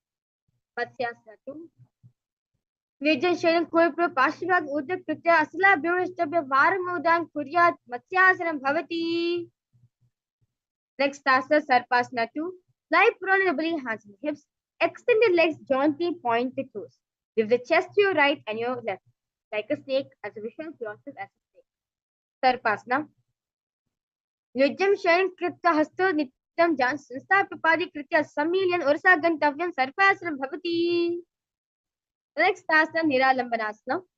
Lie prone on the belly, hands in Padmudra, holding the chin, legs straight, toes pointed together. Niralambanasana. Parabhyam Pankajam Titva Tishte Kurvayasadihi Mukamandamanan Niche Niralambanamasanam. Next asana is Chatrasana. Lay on the stomach, place hands flat on the mat in front of you. Straighten the arms, bend the knees, bring the feet towards the back, lift the head and chest up. Visualize yourself as an umbrella, protecting your guru from your sun's ray. Chatrasana. Adyasana Satta Param Bhunastabhyo Niya Chatrasana Bhavati. The next asana is Vajrasana. Now sit to your knees with tops of feet flat on the mat, bring the butt on the heels. Touch the arms in front of you, palms facing downward, place a forehead on the mat. Vajrasana. इदानीं कर्मिणीनां योगाभ्यासे तालुघोषिकप्रज्वलाभाय प्रोचते प्रार्थनेपति. The next task is Meshasana. Now from Gajasana, alternate striking the ground with the hands, which is also a powerful trap. Meshasana. Gajasana samstha ekekam bhumata Meshasanam bhavati. The next task is Ajasana. Now from Gajasana, lift the legs into the air, slowly bring the forehead to the ground. Ajasana. Gajasana samstha paradya mantrakin kritya mastaken bhuvan speshet Ajasanam bhavati. Next task is Anantarasana. Sit on the heels, legs together.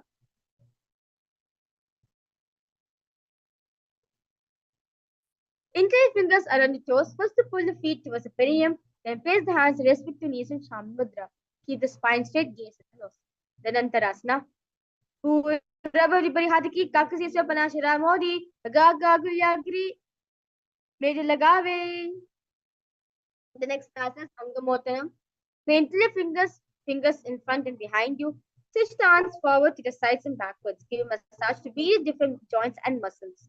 Angamotanam. Hastyo Angli Bhadra Hastyo Madhya Sarvanganishka Seta Dishteta Angamotanam. Next asana is Garudasana 4. Sit on the heels in Vajrasana, feet turn out to the sides. Thighs and knees rest on the ground. Keep the spine straight, hands to the knees. Vishwas Lord Garuda, flying Mahavishnu and Mahalakshmi on your back. Garudasana 4.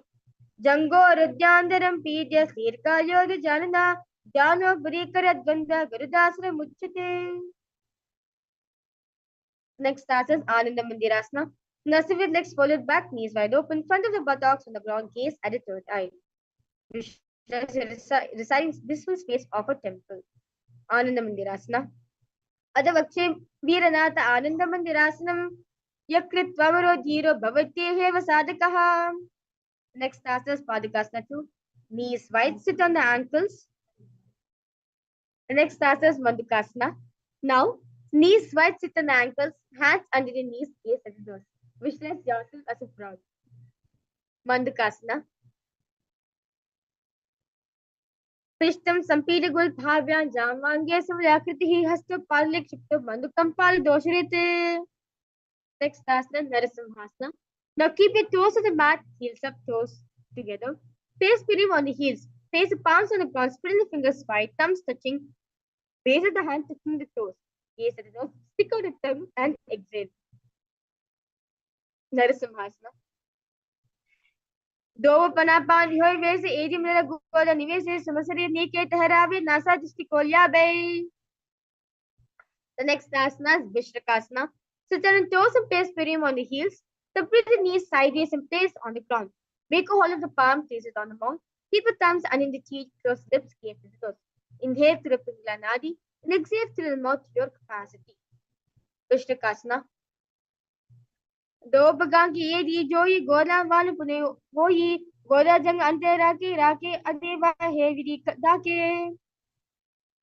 The next asana is Bharadasana. Choose the correct of the feet in the front, sit on the heels, bend elbows, bring your arms, fingers to the arms. Imitate as a monkey sparking gaze at the nose, because yours is a playful monkey. Bakadasana. तो वो पगतरे समत संपदा आनी जिनकी बिष्टि भूम परिताने मूलद्वार एत्यां परिल्याव उदाहत ऊंचा ठहरावे. Next asana is Vajrasangarasana. Stand on your toes, hold the feet together, sit on the heels, knees wide and off on the floor. Hold the elbows behind the back, gaze at the nose. Visualize yourself with diamond like strength for yourself and for your sangha, your spiritual community. Vajrasangarasana. Pratamappanapani hoy vese, do vedi gudani vese, godo behrage tire adi vibe sare dhira. The next asana is Kanjanasana. Keep the toes down, ankles crossed behind, sit on the heels, place the mat on the mat to the side. Kanjanasana.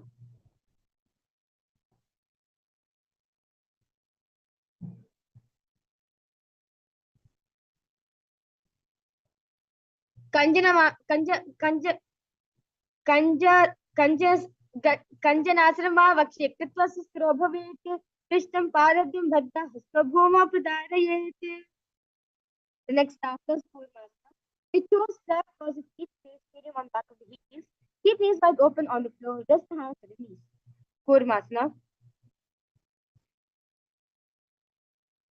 Gulpo chavrasya syada yukkarvena samahito. Vijukayasho grivam kurmasana mitetama.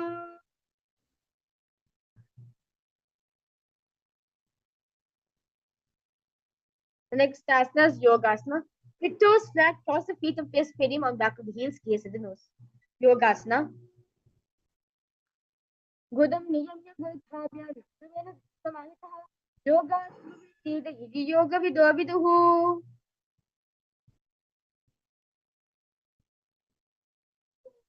The next asana is Vijayagasana. Stand on your knees, cross the ankles behind feet near the opposite knees. Hold the calves with your fingers inside, thumbs outside, gaze at the third eye. Vijayagasana.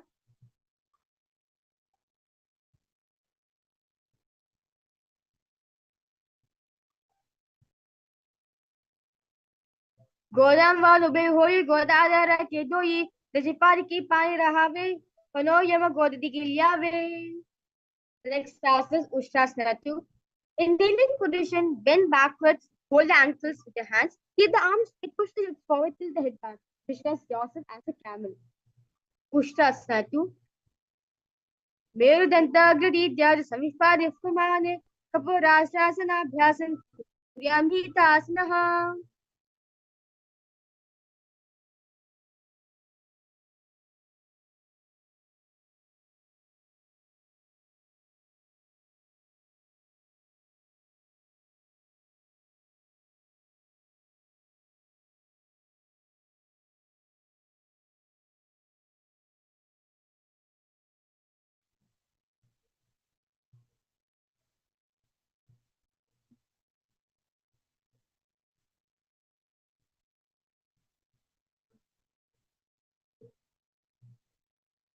Next asana, Jata. Now, the hips with the hands on the floor of the feet, slowly lean back. Bring the elbows down on the mat. Place the back of the head on the mat, gaze at the center. Visualize yourself as lotus bloom. Jatyasana. दोवे एरिया समुद्र करे सुले मूल धरे तेरे तेरे बना पाए दोबे से भूरी पृष्ठ दिशि करू जो ऐसे. Next asana is Viratasana. Now sit your knees with thighs and calves together. Lean back.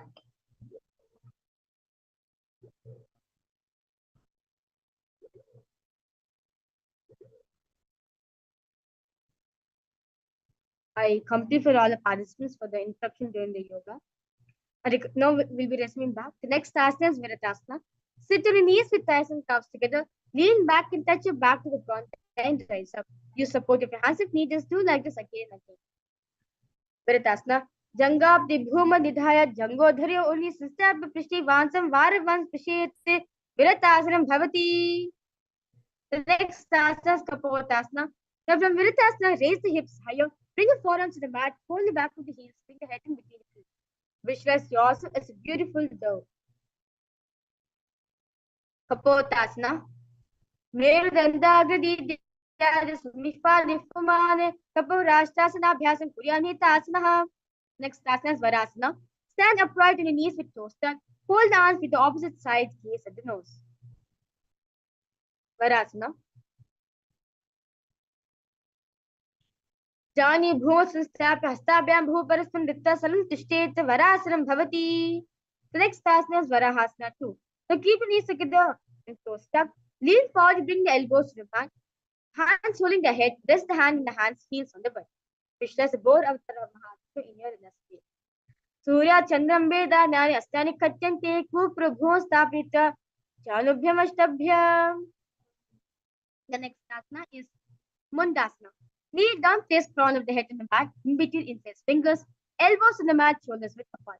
Lift the knees up and hips high, raise the body upside down. Visualize yourself as a log tree and gaze at your right. Mundasana. Although Mundasana Makshi Sarvesham Payanasukam Udumarge Pare Datta Dariyan Mardan Siddhi. Relax yourself now. The next asana is Andhasana. Kneel down, head between the knees, elbows adjacent to the knees, hands holding the head, exhale through your mouth. Andhasana. प्रथम पद्धति समय ठहरावे quorum हुली ube मिलावे पना पानी दो वैसे दो वेदी गुदा निवेसे. The next asana is Viparita Shalabhasana. Land the belly, arms extend straight out. Lift the thighs and arms steps off from the ground. Visualize yourself as a locust. Viparita Shalabhasana. Shalabhasana bear destinata bear namake ganda bear sai Shisatanda Samtata.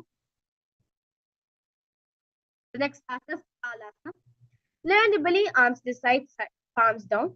Keep the forehead in the ground. Keep your chest on the mat. Lift the legs up together. Visualize yourself as a skull, resembling the mind, purified thoughts, and having the will to attain enlightenment. Kapalam bhumanidhaya udupparanaya kapalasana bhavati. The next asana is Akasha Kapotasana.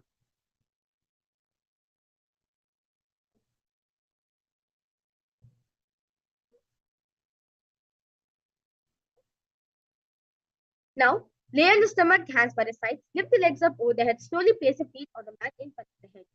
Keep palms tucked in the mat behind you. Visualize yourself as a free and open dove.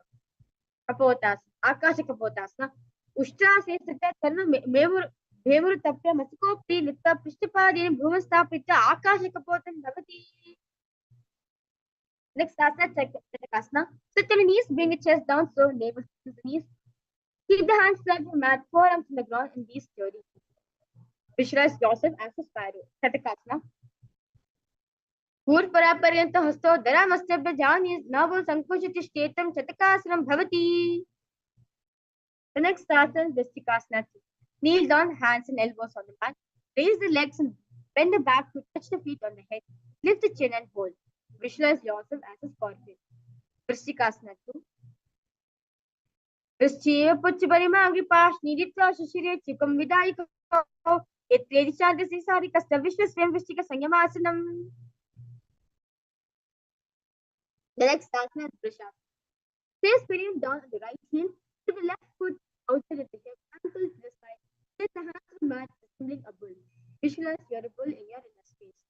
Vrishasana. Yame Gulpe Pad Mole Vambhage Patetiram Viparitam Pishe Bhuman Vrishasana Bhavete.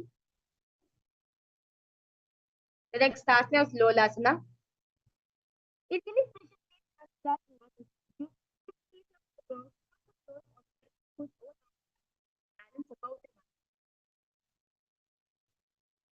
Lolasana. Lolasana Sda Kurya Vayulola Pagatanat Sir Vayapradeshena Sracheta Bhavedrutam. Let's now repeat Vrishasana on the side. Visualize a bull in your inner space. Vrishasana. Yama Gulpe Pad Mole Vambhage Patetiram Viparitam Pishet Bhuman Vrishasana Bhavete. The next asana is Balagunasana. Now place the left foot on the ground, sit on the heel of the left foot. Place the right foot flat on the ground with the knees raised towards the chest. Palms respect the knees, maintain upright position. Visualize Balagunehi, one of the 84 siddhas in your inner space. Balagunasana. Asana Kaguna Jalabika Rajayi. Next asana is Brahasana. Now squat your feet flat on the mat. Bring the elbows under the thighs and wrap the hands around the shin. Hold onto your ankles from the outside. Visualize yourself as an entire planet. Grahasana. Padade Bhuma Sanstapa Janamadya Purpastapa Hestabhyam Gulpa Pradesho Dritya Dishtete Grahasanam Bhavati. Let's now repeat Balagunasana on the side as visualize Balagunehi, one of the 84 siddhas in your inner space. Asa Kaugana Jalabika Rajayi. The next asana is Utkatasana. Squat on your toes with heels up and knees off from the ground. Still spinning on the heels and hands resting to knees. Keep the spine straight. Utkatasana. Yujusti yata udutani yatrasana parlyo pari. Next asana is Vajrasangarasana 2. Sit on toes with perineum on the heels and toes together. Keep the knees wide off from the ground.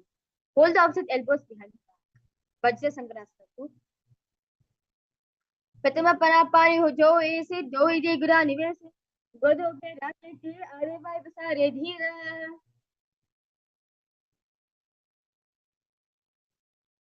The next asana is Anilasana. Now squat with feet with hips width apart. Hands under the soles of the feet from inside, palms down. Keep the arms straight, elbows together at the navel, face of the nose. Anilasana. दो हाथ भू पर ताई गहरी जारी ना बलागा आने अने दो ऐसी विधि करे पिछले हथेली की फिर ढेरे. Next asana is Padukasana. Now place back of the hands on the mat with fingers facing towards the body. Keep the feet on top of the hands wrap around the feet like a shoe and walk around. Visualize yourself wearing Padukasana, walking the length and breadth of India. Padukasana. हस्तदलयो पाल्य कृत्य तिष्ठति तस्य पादिकासनं भवति. The next asana is Kukudodana. Place palms on the mat, place both the feet upwards into the air. Then let them fall back down. Do like this again and again, visualize yourself as a rule. Kukudodana. हस्तदे भूमं कृत्य पादे च ऊर्ध्वमुदं कृत्य भूमं पते इदं पुनः पुनः कुर्या कुकुदोदनं भवति. The next asana is Viparita Nityasana. Place hands on the mat, raise the legs upwards into the handstand. Move around on your two hands as if you are dancing. Viparita Nityasana. हस्तलाभ्याम वस्तभ्य ऊर्ध्वं बालय्य हस्तलाभ्यां नर्तनं कर्तव्यं विपरीत नृत्यं भवति. Next asana is Kunjarasana.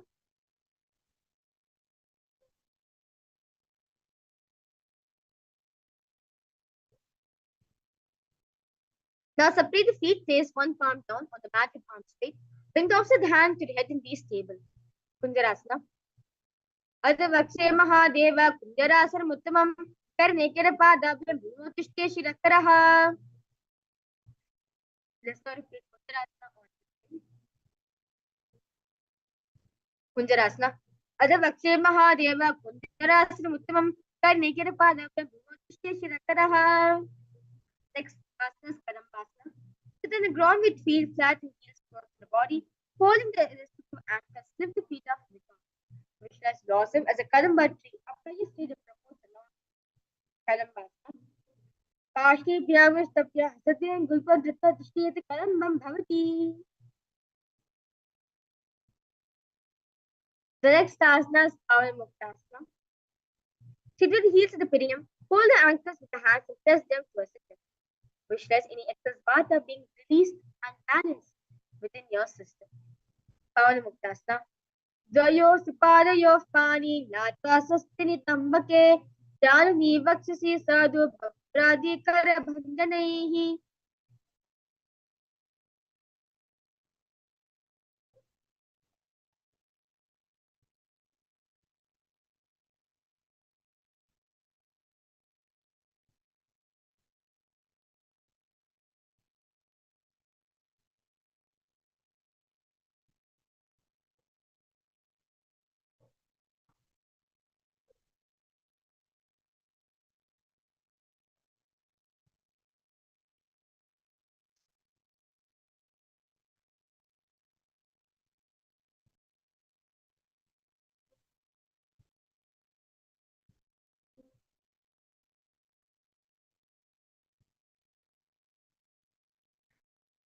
The next asana is Chakorasana. Now, sit and lift one leg behind the head. Place both the hands flat on the mat. Extend the opposite leg up and the knees raised. Lift the entire body up from the ground. Keep the chin up. Visualize yourself as a powerful source of energy. Yes, at the third eye. Chakorasana. Purvatadam chatuspalupitam vajrasantata chakra chalabha udangami vistikam. Next asana is Dhanurasana 2. Now, sitting on the ground, hold the left toes with the left hand, index and the fingers. Pull the foot to the left ear. Now, extend the right leg out, keeping it straight. Hold the big toe with the right hand, visualize yourself as a bull. Param Gushtadupanikyam Gritva Dhanuragashaka Kristam Dhanurasanam Niritam. Next asana is Ashtavakrasana. Now, lift the left leg over top of the left shoulder. Bring the right foot across and hook on top of the left foot. Lean forward and down while extending the leg out to the left. Lift the head and chest to find your balance. Visualize a crane in your inner space. Vashishtvanakondinam Udukukudameva Ashtavakramato Tanam Mayuram Sit Pantanam.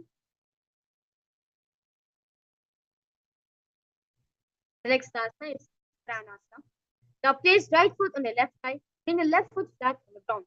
Hold the left shoulder underneath the raise left leg, place the hands flat on the ground, gaze at the third eye. Pranasana. एतत् प्रभेदमक्षामि करोति स चामरः एकपादमरो धत्ता स्कन्धेन्यत् पादरक्षणम्. Next asana is Paramashivoham.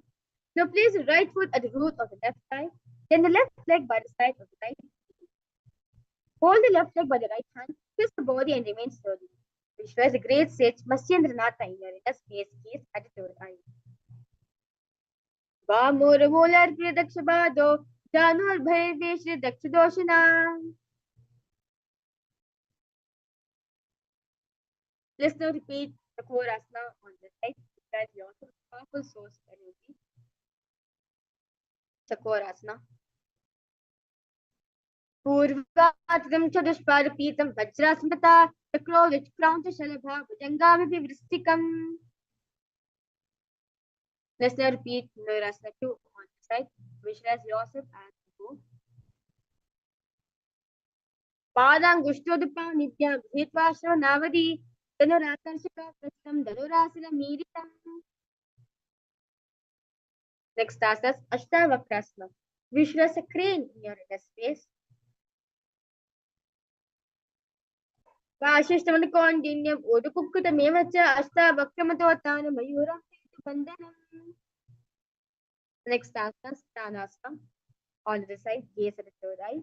Continue to visualize Swamiji, Supreme Pontiff of Hinduism in your inner space. Continue to chant the Mahavakya in your throat center. Pranasana. एतत् प्रभेदमक्षामि करोति स चामरः एकपादधत्ता स्कन्धेन्यत् पादरक्षणम्. The next asana is Paramashivoham. Visualize a great sage Matsyendranath, master of Hatha Yoga in your inner space, gaze at the third eye. वामोर्मूलर्प्य दक्षपादो ध्यानोर्भैर्वेच दक्षदोषिना. The next asana is Ardha Paschimottanasana. Now keep one leg straight and press beneath with other heel. Chest forward and down.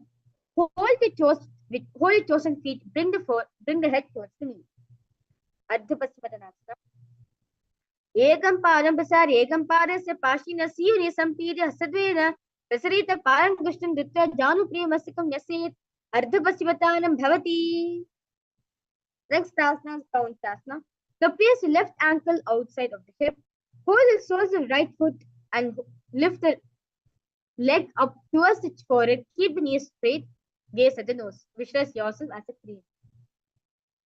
वाशिष्ठमनुकोण्डिन्यम् ऊतकुक्कुटमेव च अष्टावक्रमतोत्थान मयूरं सेतुबन्धनम्.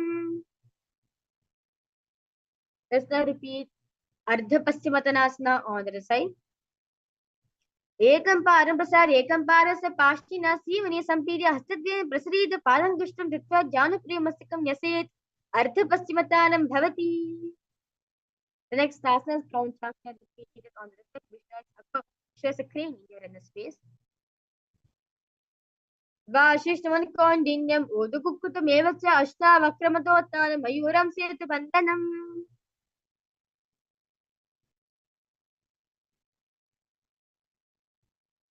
The next asana is Swastikasana. Now, sit with soles between the thighs and the calves. Keep the spine straight, palms resting on the knees in Shambhi Mudra. Visualize the swastika symbol, which embodies peace, well-being, good fortune, prosperity for yourself and for the whole world. Gaze at the nose. Swastikasana. Jano varante samyak kritva padate ubhe dijikaya samasinaha swastikam tab prachakshate. Next asana is Gorakshasana. Now keep the feet in the same position. Cover the heels with respective hands. Tucking the chin to the gaze with the tip of the nose.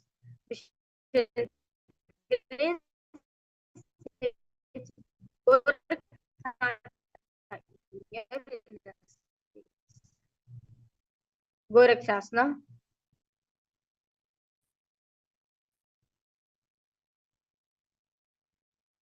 So, Gulpi Chachati Hastabhyam Uttanabhyam Priyatitaha. Next asana, Bhagasana 2.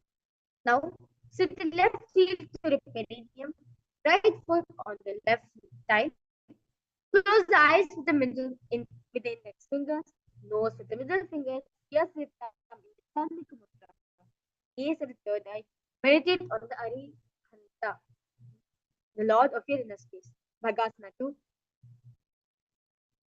वाम पार्श्वग्र संस्थाप्य दक्षाग्र वाम झंगने मध्य माता जंग तुष्टे NASA दृष्टि शुतिक्रमैः. Next asana, Yogasana 2. Now place feet on top of the opposite knees, palms facing up in Shambhu Mudra. Place hands on the ground, palms facing up. Keep the spine straight, gaze at the nose. Vishwas Swamiji in your inner space. Continue to engage the Mahavakya. With the Mahavakya approach.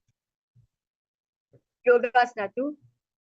उत्तानोचन कृत्वा संस्थोपरि जाननो आसनोपरि संस्थाप्य चोत्तानं करयुग्मकम्.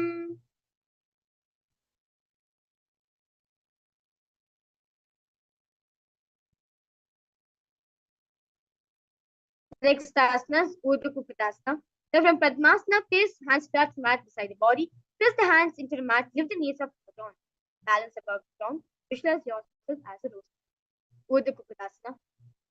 Vashishtavana Kondinyam Urdhva Kukutamevata Ashtavakramatottana Mayuram Setu Bandhanam.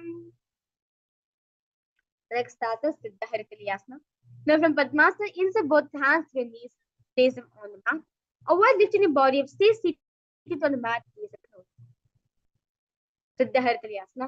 प्रथमं पद्मासने को करे हस्तो गोला संविधेरे ube हथेली भूदे राके बहुचा गोदे संधि में धाके.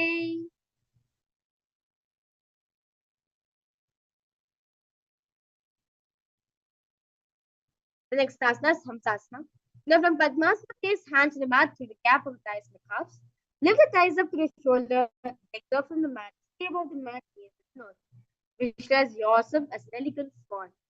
Hamsasana. कुकुदासनव स्थित्वा स्कन्दं परिणत्य उन्नित्य तिष्ठेत हंसासनं भवति.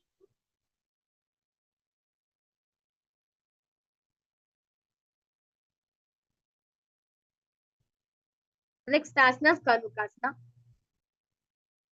Now from Padmasana, place the hands between the thighs and the calves while sitting. Reach the hands behind the body, place the fingers in Shambhu, in Parasha Mudra. Bring the forehead to the floor, gaze to the nose. Stress Lord Paramashivoham Level-1 in your inner space. प्रथम पद्मासने को करे गोदा संति मही करी धेरे तरपा धूसरे कर दो आने कोहरे पर संति लेताने. The next asana is Paramashivoham 2. Now from Padmasana, inside both the hands to the thighs and the calves. Bend the elbows, holding the respect shoulders with the hands in Shambhu Mudra. Visualize you are a turtle, having a stable body and mind to live for hundreds of years. Paramashivoham 2.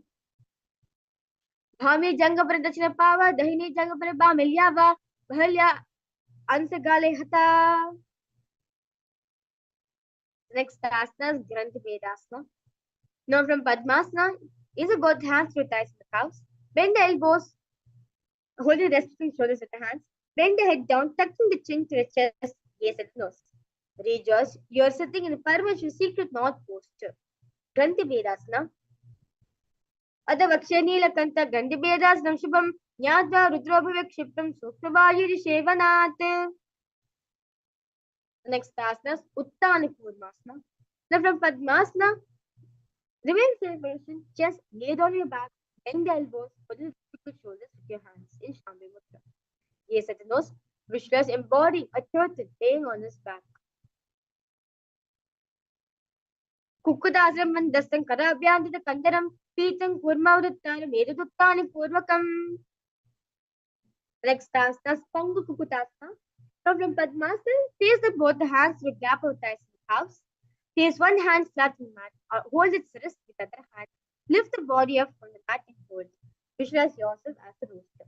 Pangu Kukutasana. कुक्कुदासवत् चित्वा एकेन हस्तेन अन्यस्य मणिबन्धं दत्त्वा हस्ततलेन भूमि विष्टभ्य तिष्ठेत् Pangu-Kukudam Bhavati.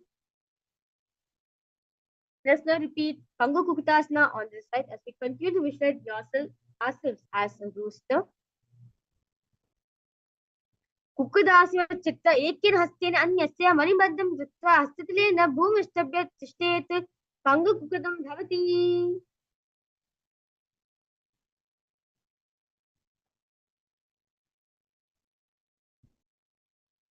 Next asana is Giridhasana. Now from Padmasana, place the elbows on your toes and increase the fingers. Rest the chin on the knuckles. Press the thumb on your throat. Visualize Swamiji in your inner space. Giridhasana. जानो वरुण त्रिपाद मुक्तान व्यक्ति संस्तो बुद्धि छाता हस्ताभ्याम उत्तनाभ्याम प्रयत्ततः.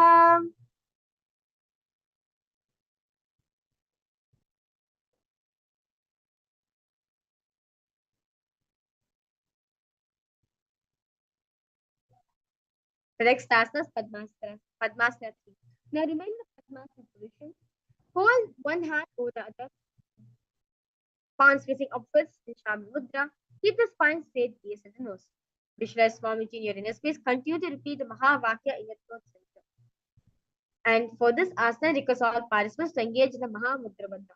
They are sucking the perium in, pulling stomach in the gaze, tucking the chin to the chest in the Mahamudra Bandha. Uttano Charma Vidhai Vivat Shakti Yogi Rat. Uttana Sokrocha Shakti Yugantle Sadhukritva Samau. The next asana is Padmasana 4. Now remain same position.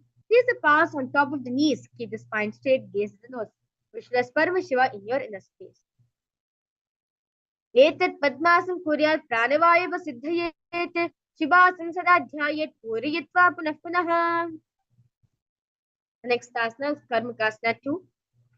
From Padma, hook the right hand, index and middle fingers around the right.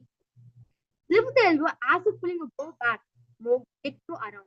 Now place the left hand on the opposite knee and keep it straight and repeat this on the other side. Visualize yourself as Pinaka, not Paramashiva's bow.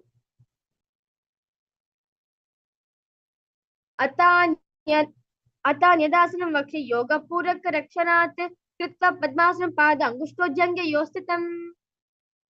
The next asana is Karmakasana 3. Now from Padmasana, cross the arms behind the back, hold a big nose in the Pranamudra. Inhale through the tongue, straighten like an Arum Kakachinti Kumbhaka. Engage in all three bandhas, gaze nose, visualize yourself as Paramashiva's bow, the Pinaka, as you engage in the Mahamudra Bandha.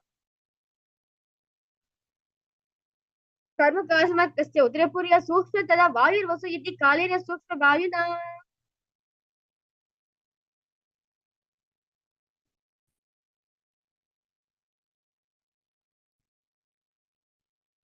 The next asana is Dhritasana. Now remain in the same position, Karmakasana 3. Lift the chest, releasing all the bandhas other than the Mula bandha, where you're seeing the perium in. Lift the chest up, gaze at the third eye. Visualize yourself as Parameshwar's third eye. Anything you destroy, anything you come across, you just destroy. Dhritasana. ऊर्ध्वाम्योपरि स्थाप्य पादयुग्मं प्रयत्नः दक्ष्यं सर्वदेशे च सर्वदक्षिण देशिके. The next asana is Nagrasana. Then from Padmasana, arms behind the back, holding the opposite big toes. Lay down on the elbows, thighs in the back, gaze at the nose. Visualize yourself as snake, gaze at the nose. Nagrasana. प्रथम पद्मासने कोताने दो हाथ बचने आने पादांगुता पकड़े आने सोवे कोहन्या कूल्य पानी. Next asana is Karmakasana.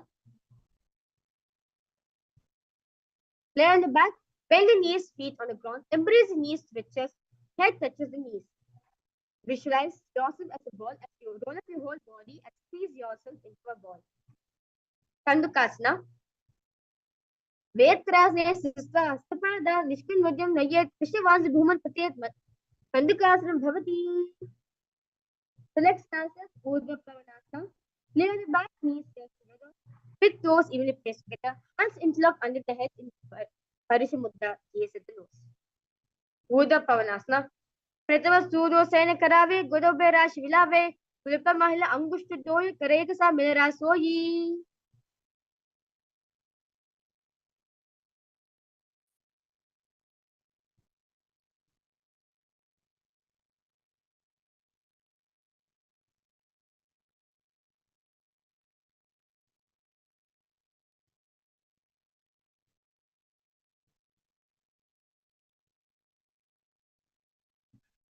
The next asana is Markitpitasana. Now lay on the back, bend the knees and keep the feet flat on the mat. Place upturned palms under the heels in Shamudra. Lift the hips up. Visualize yourself as a Markatapitasta. Uttana Shanam Paradle Uttarasya Stapayet, Prishtabamutramayet, Markatapitam Bhavati. The next task is Uttaniskipitakasta.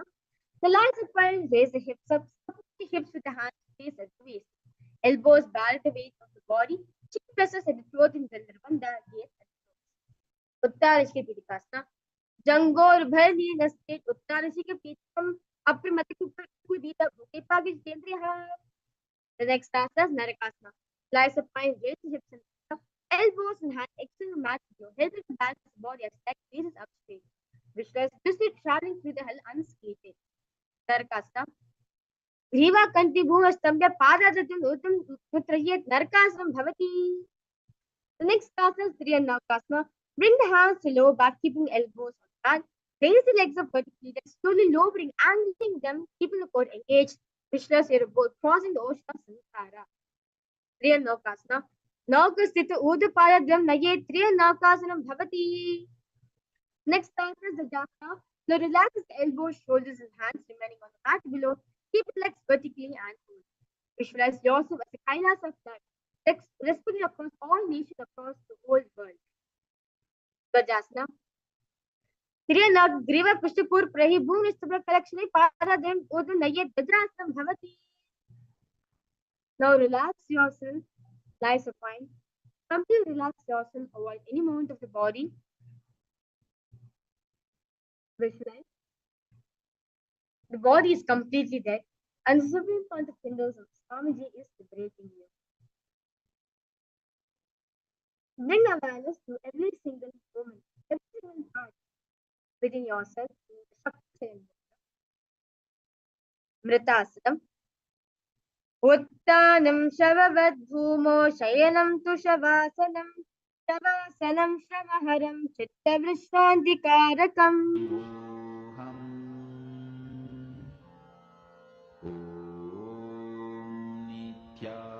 Nithyananda Paramashivoham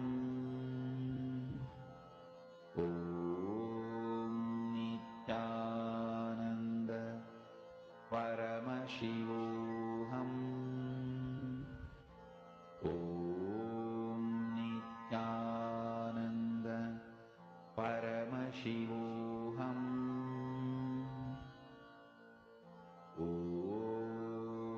Nithyananda Paramashivoham Nithyananda Paramashivoham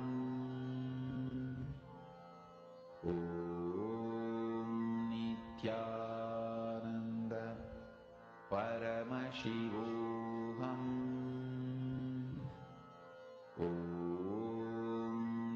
Nithyananda Paramashivoham Nithyananda Paramashivoham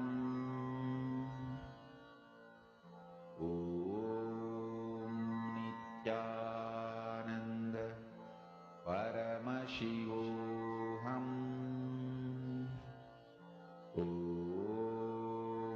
Nithyananda Paramashivoham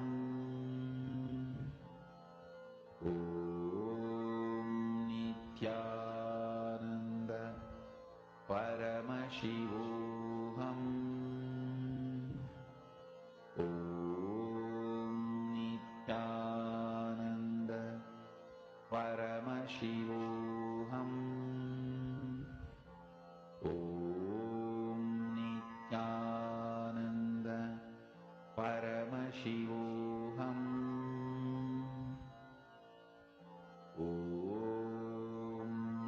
Nithyananda Paramashivoham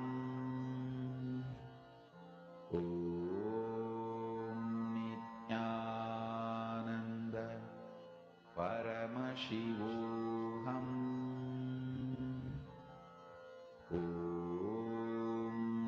Nithyananda Paramashivoham